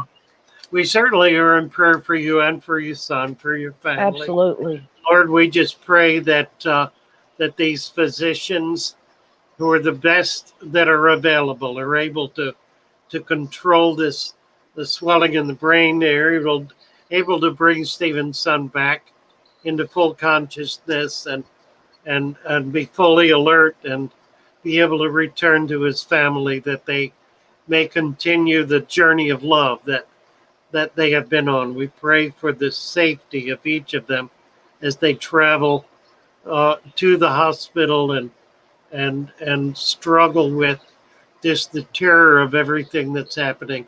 Bring your peace upon them. Bring your love upon them. Fill them with your presence, that they may know that true, genuine healing is in their midst. In Jesus' name, amen. In Jesus' name, amen. Thomas. Yes. Love you, Stephen. Okay, that's one thing I'm excited about. We had a really spectacular tank there. This was the Blackwater tank. We had it set up for about 4 years. It leaked hopelessly to the point where we had to fill it every day. And I finally gave up on it. You could see some of the staining from the water as it was leaking out. It was continuous. If I had not put treated lumber in, that stand would have collapsed long before. Fortunately, it held up without rotting. But we got it resealed, and the guys decided, Thomas and Frank decided to redo it as the Vivarium. That was a good call. Very nice. It has a nice water treatment in it. I don't know if you can see it. There's a little pond area with water flowing through a rock that's really kind of cute. Once we get I was adding water to it. Would they breed in that? Like, would you raise? Oh, yeah, absolutely. Yeah. And we've got very deep peat balls in there. So they're going to lay their eggs in that. Oh, that's awesome. And we'll have things. The difficulty, of course, is great, Thomas. Babies. So we're going to have to pull babies out if we want to save them. But yeah, we should have babies in there. It's easy enough to build an incubator and a little vermiculite holding cell. I really want to talk about the tank, though. This is one of my favorite ones in the store. And this might just be the, male in me, but, I love the big predator fish, especially this here right here. Yeah, I love this guy. Neat. He's usually hiding, so I'm glad he's out today. We got a couple of the red tail cats, always a favorite of mine. This is the female flower horn we just got. Okay. Got a OB peacock there. He's pretty. There's the other one. There's the peacock bass and the Jack Dempsey. This guy right here loves to eat other fish. He was in with the little cichlids and was eating. I nicknamed this guy the center of attention. I can't come over here without him being the one in the front. He's a big one. How big? Is that where the siren is? The one that's the shop mascot? No, he's up. Okay. I'll show you in a minute. Yeah, I want to see him too. This is the 500-gallon for the arowana and stuff. And let me see. Okay. We didn't sell the arowana, did we, Father Fish? He's in there. Right there. Okay. There he is. I saw him. Plant. It's the first thing I look for. I really like those OB. They're nice. They're so pretty. They're beautiful. My friend Joe's Tips and Tricks, when he comes in, he's got a tank with them in there, and they're just, he's got the prettiest spinach. Look at that. Yeah, they're I'm sure my wife would love them. Beautiful. Beautiful. Well, I've got a thing for Appaloosa horses. I like spots. I like koi bettas. I like polka dotted. Definitely get a leopard Appaloosa. I agree with you there. Yeah, I raised and trained them now, my whole life till I moved here. These flower horns have been spawning in a pond for years. Oh, wow. So we're looking forward to some spawn happening in here. They've been cleaning, so they spawn pretty regularly. That's amazing. Full of personality. Absolutely full of personality. This is wonderful. We're getting to finally go around the shop, so this is cool. And Father Fish can sit here and narrate it. This is wonderful. Yeah. Wonderful. Were those fish like I'm gonna move on here. I think we've all been wanting to see this. So I yeah, wanted Father to Fish, you do. can give a little intro here while I pan through all the different fish. Oh, look at the discus. They're so pretty. These are my favorite. Little Yeah. wire. Oh man, they're really spunky. They're the first ones to the food, and it's interesting because they don't pick on each other. They only kind of pick on the other fish. Yeah. The little Oh, wire, so pretty. great little fish. There's some rams. Can never go wrong with the rams. Although I do find it interesting on every listing site online, every time they have a ram, it's always listed as experts only. Yeah. Experts only. If you don't know what you're doing, you That's a shouldn't pretty buy one. this fish because they don't get it's the along. same as the rest. Just think put a it's- heater in there, it'll probably be Craig okay. has the Yeah, that's right. ERAs The too. only issue with rams is they have to be in warm water. Yeah, I mean, Oh, that's yeah. exactly it. You don't have to be an expert to know that. I think it's just a marketing tactic. If I tell you that this is for experts only, and you consider yourself an expert, you'll take it on as a challenge. And I think that's a lot of where that stuff comes from. Makes sense to me. I love this angel right here, too. It's trying so hard to be a discus, but it's an angel. It does kind of look like discus. I mean, they hang out sometimes, too, and I get a little confused. There's a lot of personalities in this tank, too. There is one red devil, I believe, that's in here, too. Just hiding out. It's a jewel. Is that a jewel? Yeah, it is. And I've been trying to catch it A little- for months. We need to get it out of there. We do. It picks on all the other fish. That's a Tapaho, I believe, poking its head out right there. That's a Tapaho, right? Huge fan of all the Geophagus. Yeah, we need more geos. We do. Well, I'll talk to you later about that today. I actually lost both of my Geophagus balzanis and my Pacu last night to an unknown parasite that was brought in on a Midas cichlid. So, yeah, that was no fun. Steven said the lab told him they just got a blob fish and the gulper shark. That is awesome. Oh, they're two real beasties. How cool is that? They're going to have a heyday. Nice. Leslie's Aquatics wanted to know if flower horns can live with Africans. I would Yeah, assume if the Africans are big I've enough. got a flower horn in that cichlid tank. It's a matter of having enough fish to distribute the aggression. If you've got too few fish, you'll have too much aggression. So you need there's an optimal number that's about 12 fish in order to have enough of the aggression diffused that you're not going to get two fish beating up on each other. I'm going to go grab some food and leave the camera right here for a second. Let's see. Steven said his other two sons had just come into town, so they've got the whole family together now. So he and his wife are feeling a lot relieved having that support. That was far Yes. too much food. Living through this kind of trauma is something that not all of us have experienced, but many of us have, and it changes us. It makes us very different people than we were before it happened, and that'll certainly be the case with Stephen and his family.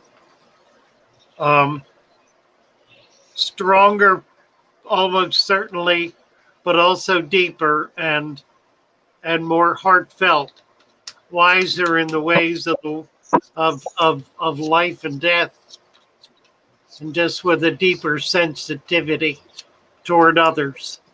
Yep.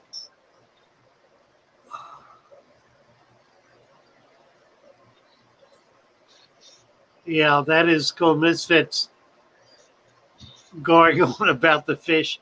Yeah. That's neat. So what are we doing here? What are we looking at? Oh, is that it?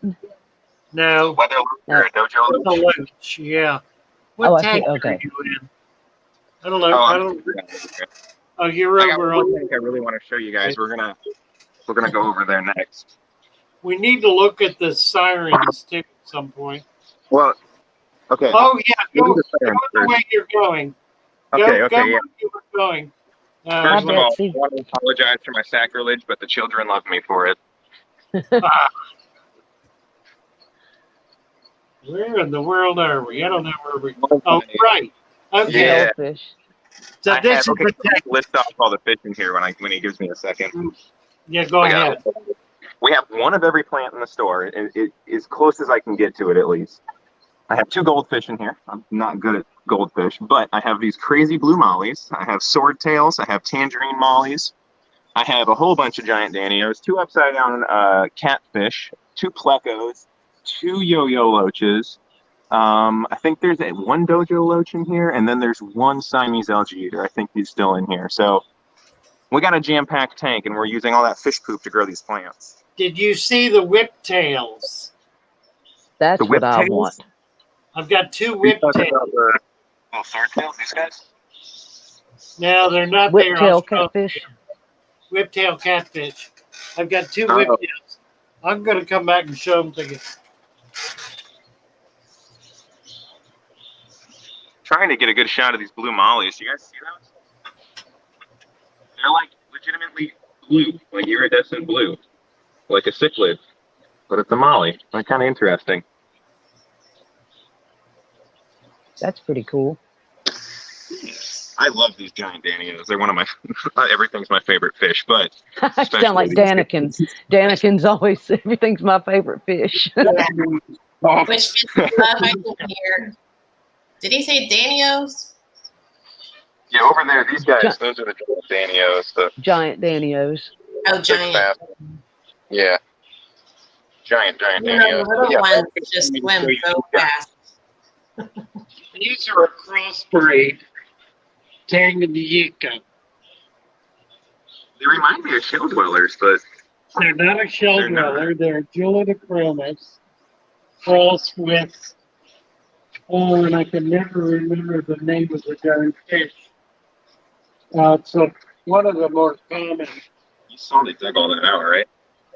Yeah, they'll dig out a little bit. They're expert diggers. This is a cross, a Julid cross. And there are about 70 of them in there. Guy brought them all in. And he said, you told me you give me $10 a piece for it. And I said, sight unseen. And he said, yeah, that's what you said. And I said, well, I guess I lied. Because they're fish I'll never be able to sell. They're a mutt. They're interesting. They're unique. But I don't think they're going to be particularly colorful. The Jolies are beautiful because they have a lot of yellow on them. These don't appear to have any yellow. I don't know. We'll see where they go. I wanted to show you the whiptails. One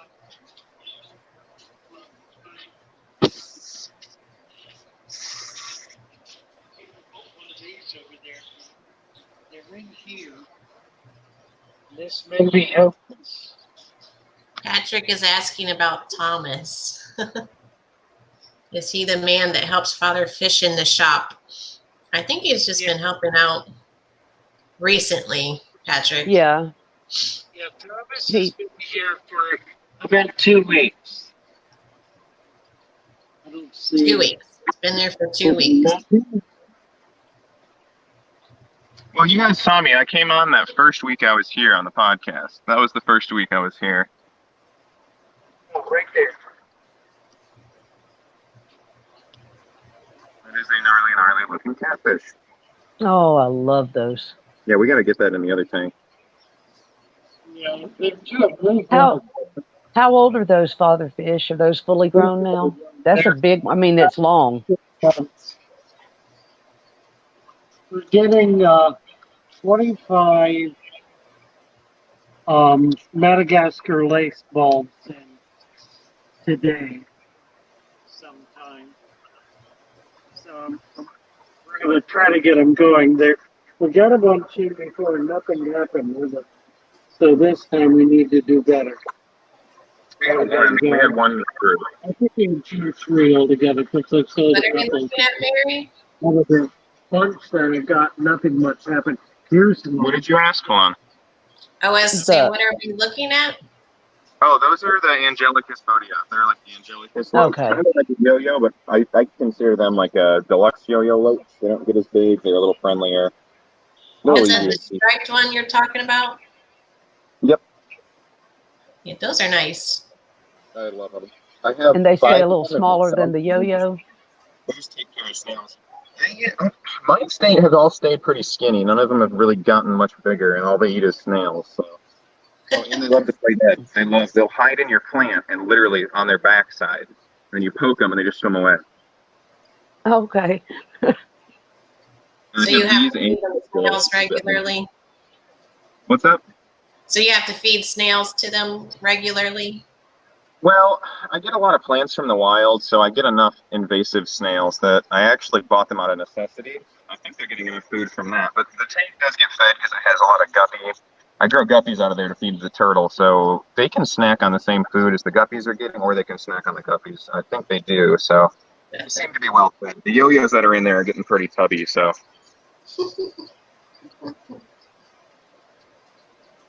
Someone, GRB says, are the loaches panda loaches? What's up? GRB was asking, are the loaches panda loaches? Yeah, we don't have any pandas. No. Alex has a population of them, and they're wonderful. I love them. We need to try to get some. They're really nice. Oh, I'd like wow. to get those,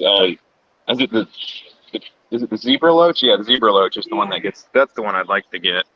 Yeah. We have a hill stream loach here. I'm not sure which kind. It looks like the reticulated. The problem is every time I go to catch him, I pull out a pleco and then look at it and realize it's not the fish I'm trying to get. Yeah. Millions and Sons wants to know if there's any bluefin killifish in the shop. We do. We have a bunch of those. Let me show you guys these real quick. Yeah, I think he asked that yesterday. Didn't get it answered. Yeah. And the red-tailed cat. That red-tailed cat is 2.5 feet long. It's a fisherman's 4-footer. The pocky were so shy they run away. All right, let me show you those native tanks real quick. They were asking about the bluefin killies. Wow, Stephen said he did an autopsy on a golfer shark years ago. And it had lionfish in its stomach that he swallowed whole. So I have, wild. This is all of the different native fish. There's Formosa killies, there is mosquito fish, there is bluefin killies, and there is the gold top minnows. None of these tanks are really segregated. They used to be, but you can see there's one right in front of it. Just gonna find it on the camera. Oh, no, he's gone. They're very elusive little fish. They're very fast. There you go. There's one right there. So yes, we have a bunch of those. We sell them all for $5 a piece.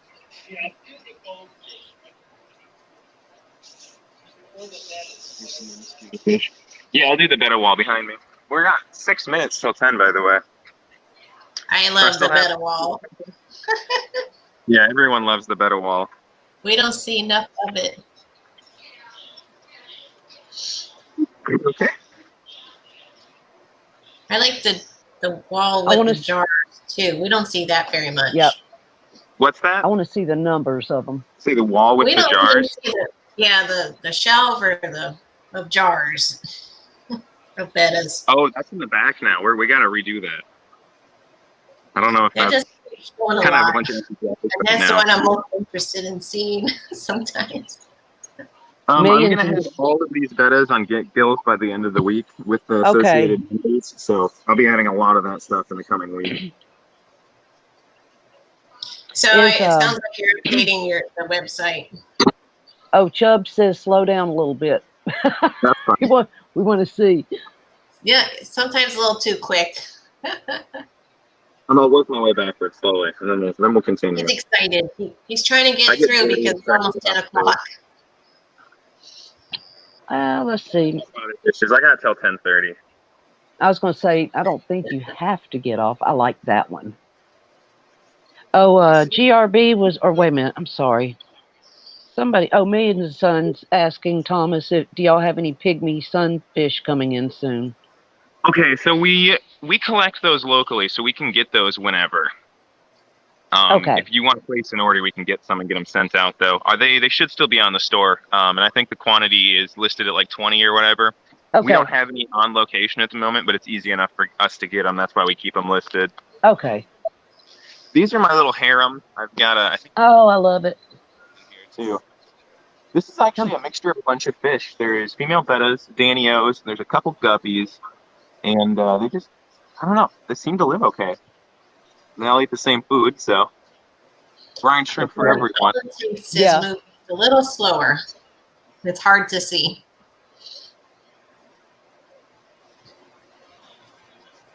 There we go.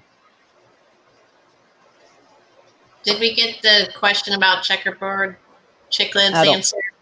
I don't think so. Does are there does fatherfish have checkerboard cichlids? I would have to ask. I don't think so. We might somewhere. Oh, wow. Is that about the shark, Stephen? I think it died from a heart attack because of the reaction from the stings, maybe, where it ate the lionfish. Ooh, that's not good. Yeah. Oh, no. A doctor did, an ichthyologist who got stuck by a lionfish in this very lab. I've seen people get stuck by them. Yeah, I wouldn't want to be stuck. I'm super allergic to bees and ants, so I've always assumed I'd just die if it happens. Yeah, he said he had a heart attack from the pain, not the toxin.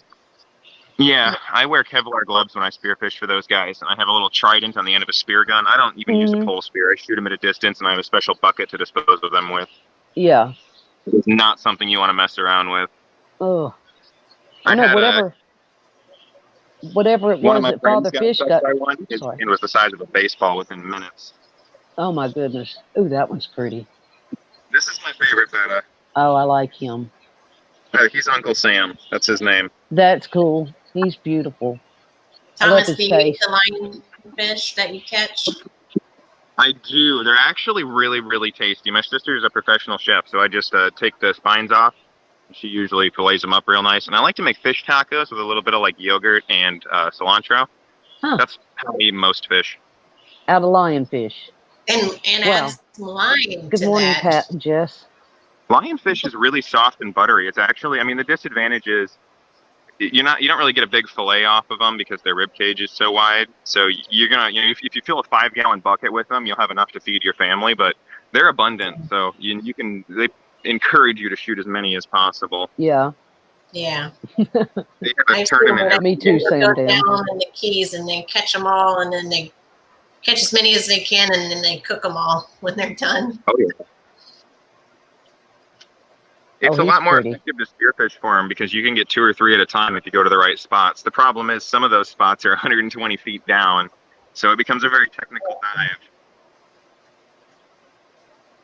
Especially when you're down there, because if there's more, you're going to want to keep shooting them. And then you'll start, running your time out, and you're like, oh, 1 or 2 more, and then you're up on your safety stop for 20 minutes questioning why you did that. It's like, nope, gotta stop.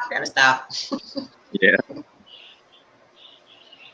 This guy's I'm trying to get them spins up. They're like, they're not connected. It's a bunch of like little filaments. It's especially beautiful. Yeah. Kind of really beautiful. That's what Father Fish likes. Well, it's like a crown tail and what would it be? A crow's tail? I don't know how that would work. So I like that guy. These ones came in, these ones with the fat heads. They were listed as Siamese fighting fish, and some of the other ones were listed as different types of betta, but all of these ones with the fat heads, they all have the same kind of general personality, and they all act like little mean bulldogs. It's kind of funny. But if you put them with guppies, they totally just sit in the corner all sad, like, why did you put me with these idiots? Is that what the one in Father Fish's office is, one of those guys? This is the exact same one. He's no longer in the office. Him? Okay. He was being threatened by the guppies. Yeah. The guppies were bullying him. Do you see how he's like almost reflective? What number is he? 17? He's number 17, yes. Oh. So my goal is here in the future, I'm gonna I got list all my the eyes on that one. and then when we get more fish in, I'll put the one that most closely resembles that back into 17. So the number will always resemble that type of fish at least. So 15 will always be a black one like this. So will 16. 14 will always be black and red. That's the idea at least.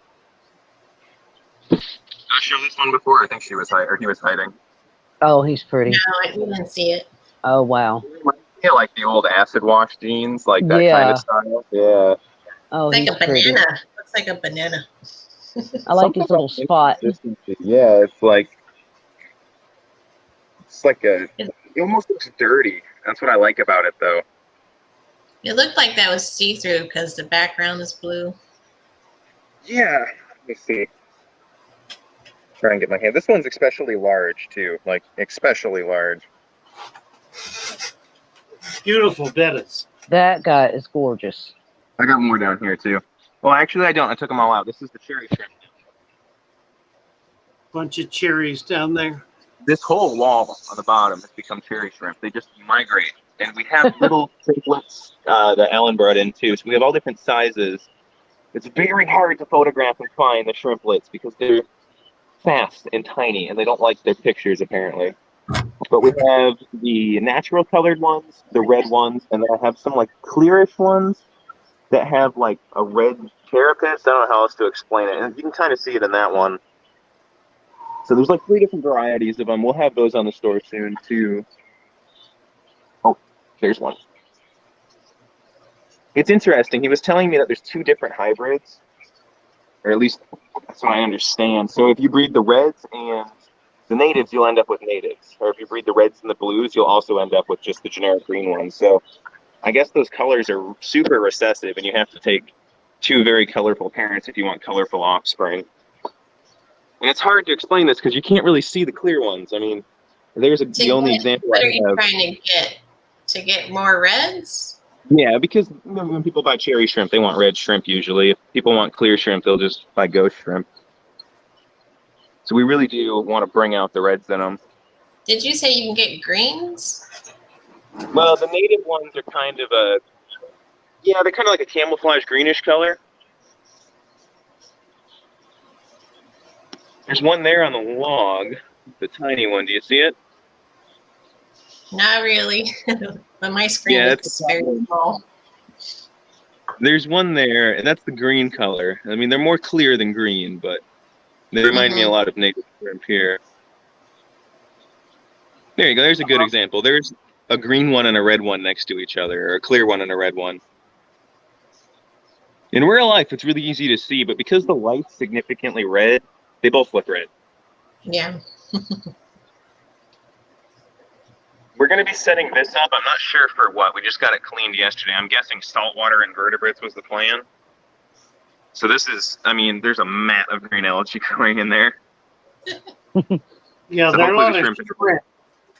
There are a lot of saltwater shrimp that we've been wanting to culture, so we're going to try to do it in there.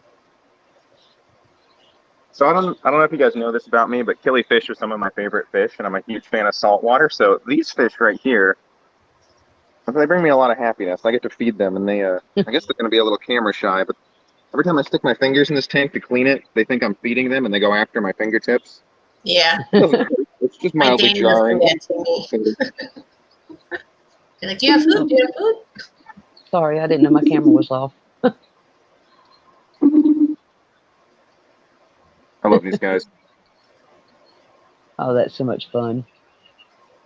You're just in heaven, Thomas. Absolutely. Oh, I know. I get really frustrated sometimes, like working on plumbing or whatever, and then I'll come over here and just be like, all right, it's time to relax. Yeah. Oh, Millions and Sons ask if you ever come across any Gulf darter fish. Well, we've been trying to catch them when we go out collecting. I haven't actually caught any yet with Frank, but he's always trying to. Oh, Gulf darter. It came across to me as starter. Oh, Gulf darter fish. Starter. These guys, I have to be careful because they actually, they don't really have any teeth. They're not going to hurt me. But if I put my hands in the water, they don't really care that I'm there. They're pretty ballsy. They'll come right up. They'll bite you. Yeah, they're gonna take skin off too. Yeah, it's more startling than anything. They're That's what it is. tomato. You're talking to a customer. You're talking to a customer. You stick your hand in the tank like this, and then one nibbles on your finger in front of the customer. You're like, whoa! And they're like, aren't those just clownfish? And you got to be like, yeah, it just scared me. I promise I'm not crazy. I'm trying to see. Can you guys see the trigger right there? Uh-huh. Right there. It's a beautiful, beautiful fish. Gosh, saltwater fish are just so amazing. Yeah, they are. They're just beautiful. There's a huge goby in here. I spent like almost an hour yesterday trying to catch with a customer. Oh, there he goes. There he is. She said, nope, never mind. I lied. He is so fast. Never even get a chance to look at him. This is some wonderful corals we just got yesterday. You guys see all that? Stephen just said the grouper, he did the surgery on the cancer. It's still cancer-free, and they're releasing it. Oh, that's awesome.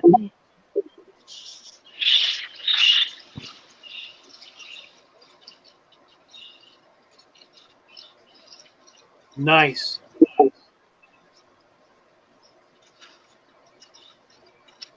Well, there is a shade moray in here. He doesn't really like to be disturbed, though, so you're just going to have to take my word for that one. Oh, nope, he's poking his head out right there.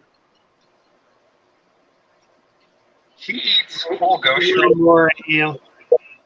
Yeah, he won't eat him if you're watching him, though. He's a very private eel.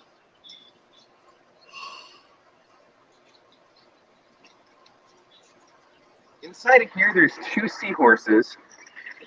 They like to hide I'm inside just that. looking for them. I could not find them. Yeah, I'm not sure where they ended up. That's the ones y'all just caught. We're going to have to go out and get some more. All right, let me take you guys back to the sirens now. Sirens, Bashir is another fun fish. All right.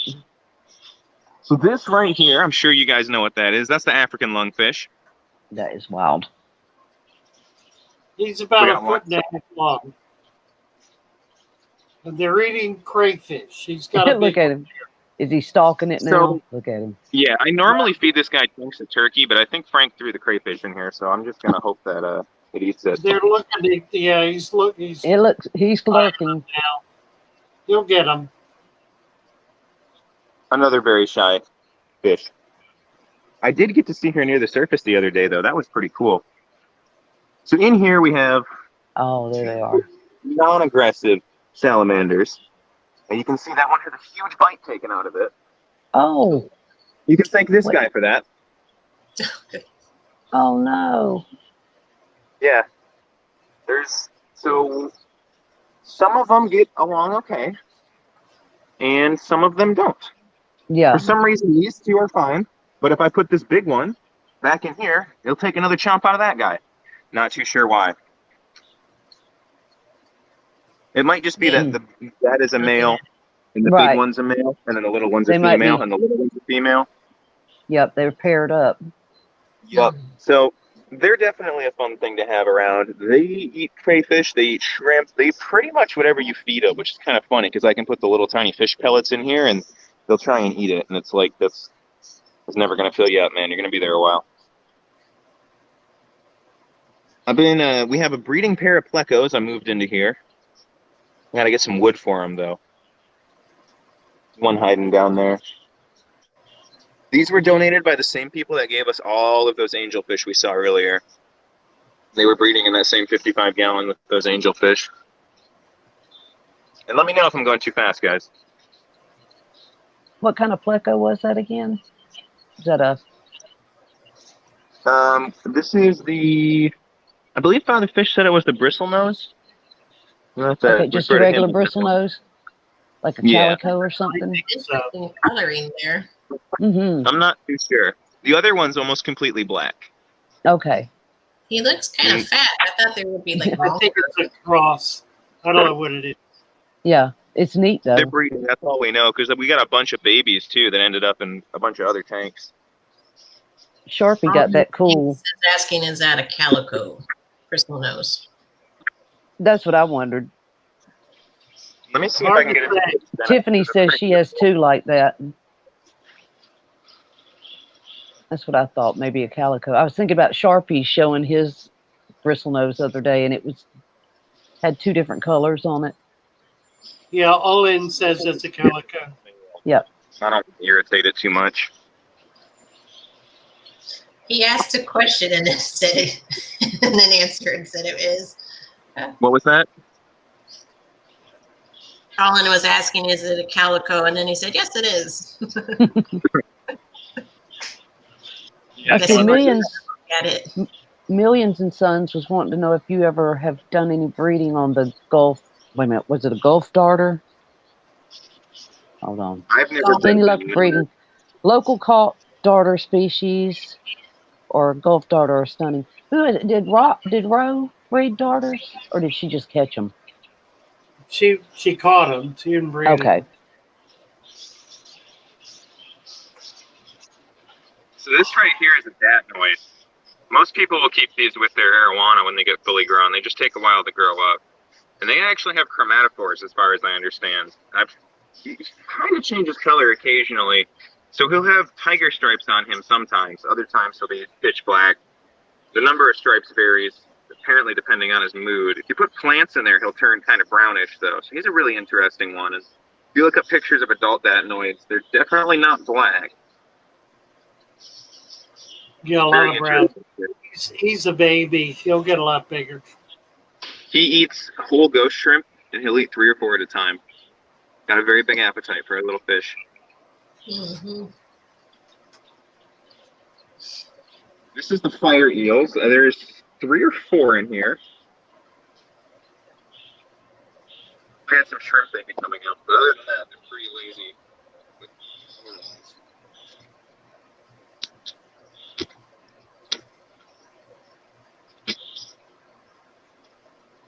These are some of my favorites right here. Good old silver dollars. And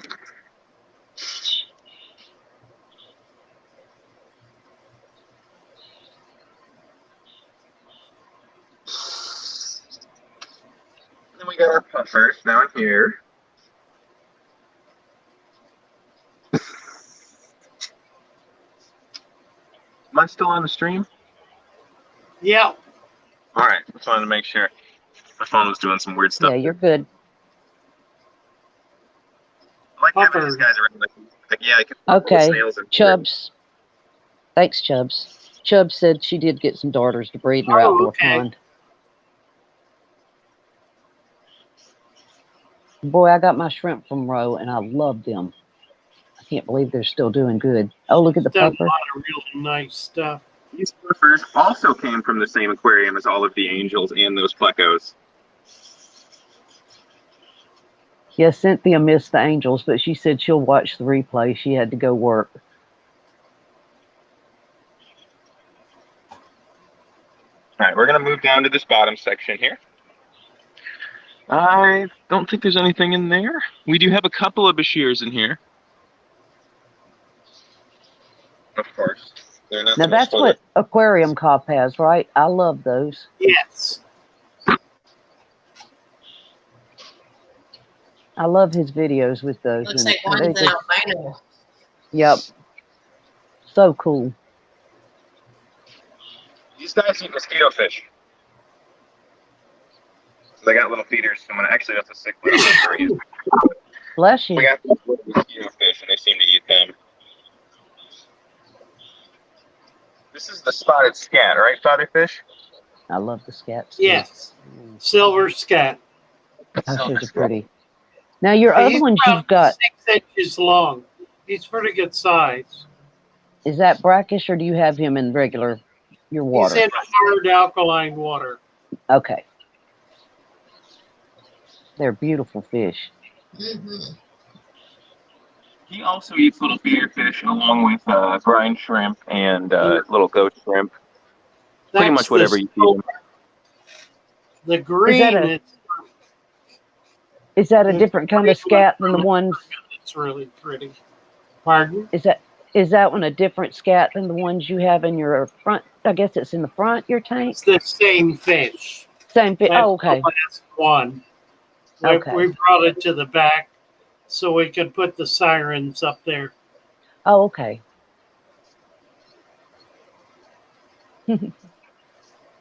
All right, So cool. Thomas, we're way over time here. Oh, I was going until you cut me off. I mean, I figured that was going to happen. It's okay. I'm not going to cut you off. Thank you guys for doing this. Did you show the fancy goldfish? I did a little bit. Yeah, I did a little bit. I can show that if you'd like.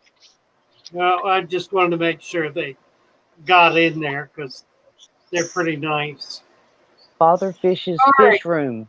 Yeah, Father Fish's fish room. Okay, we're gonna put a period on this. Let me get some music up. Thank you, Thomas. We really appreciate it. Thank you, Father Fish, for sharing. Yeah, with we're us today. gonna do more with Thomas. I'm really excited about this, and I've got some things I want to talk with him about that will give him a lot more visibility on the channel. So we'll be seeing some exciting things coming up. That sounds Let's wonderful. see. Let's get Lee up here. Hello, Mary. Mary, try and sort this one out. Let's talk about fish, baby. Let's talk about you and me. Let's talk about all the good things and the bad things that may be. Let's talk about fish.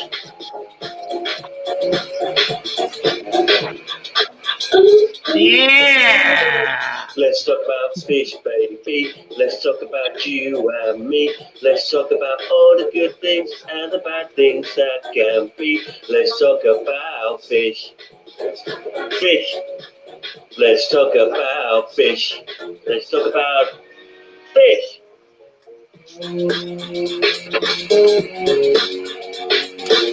Instrumental break.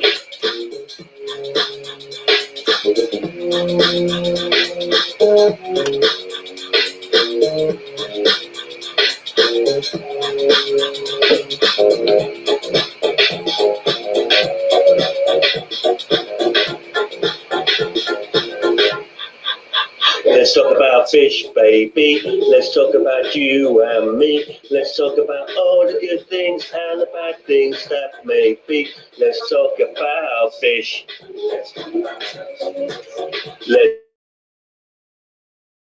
talk about fish.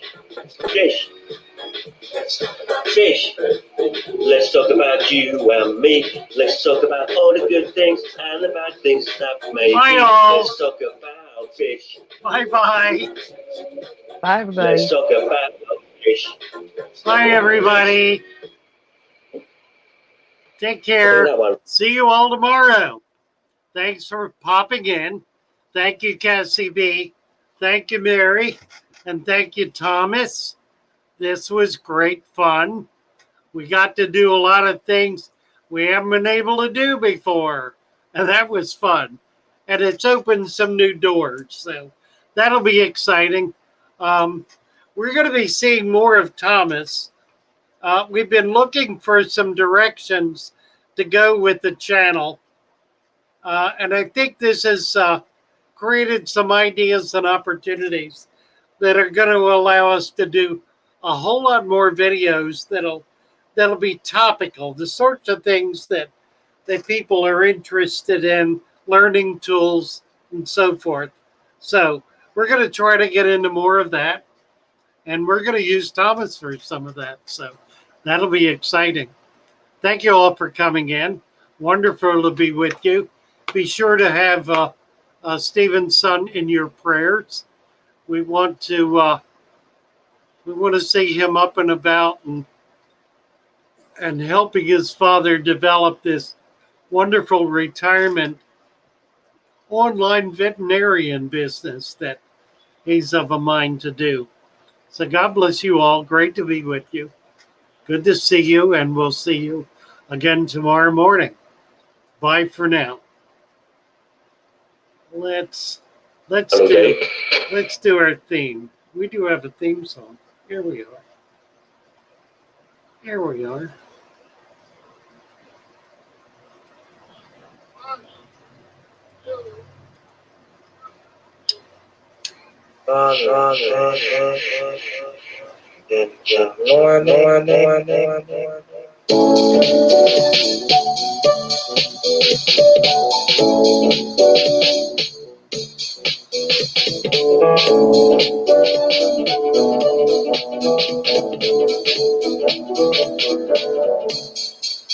Let's talk about fish, baby. Let's talk about you and me. Let's talk about all the good things and the bad things that may be. Let's talk about fish. Let's talk about fish. Fish.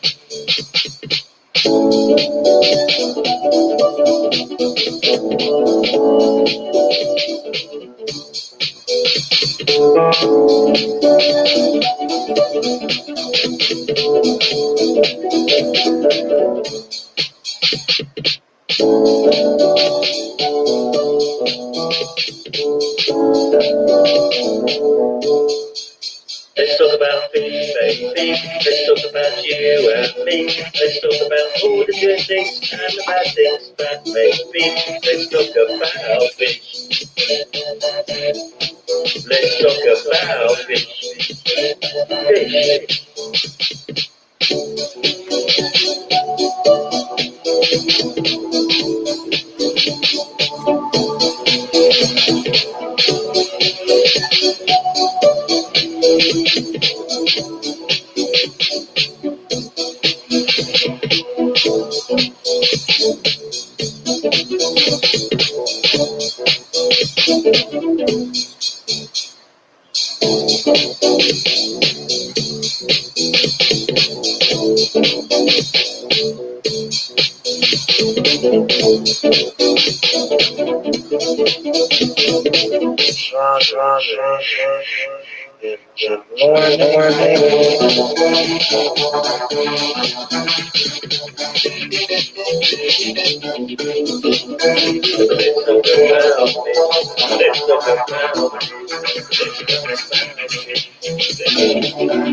Instrumental break.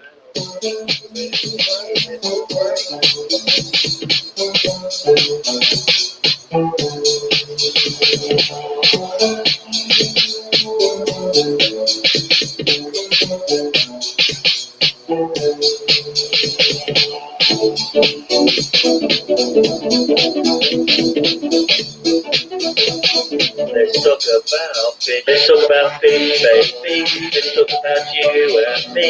Let's talk about all the good things and the bad things that may be. Let's talk about fish. Let's talk about fish. Fish.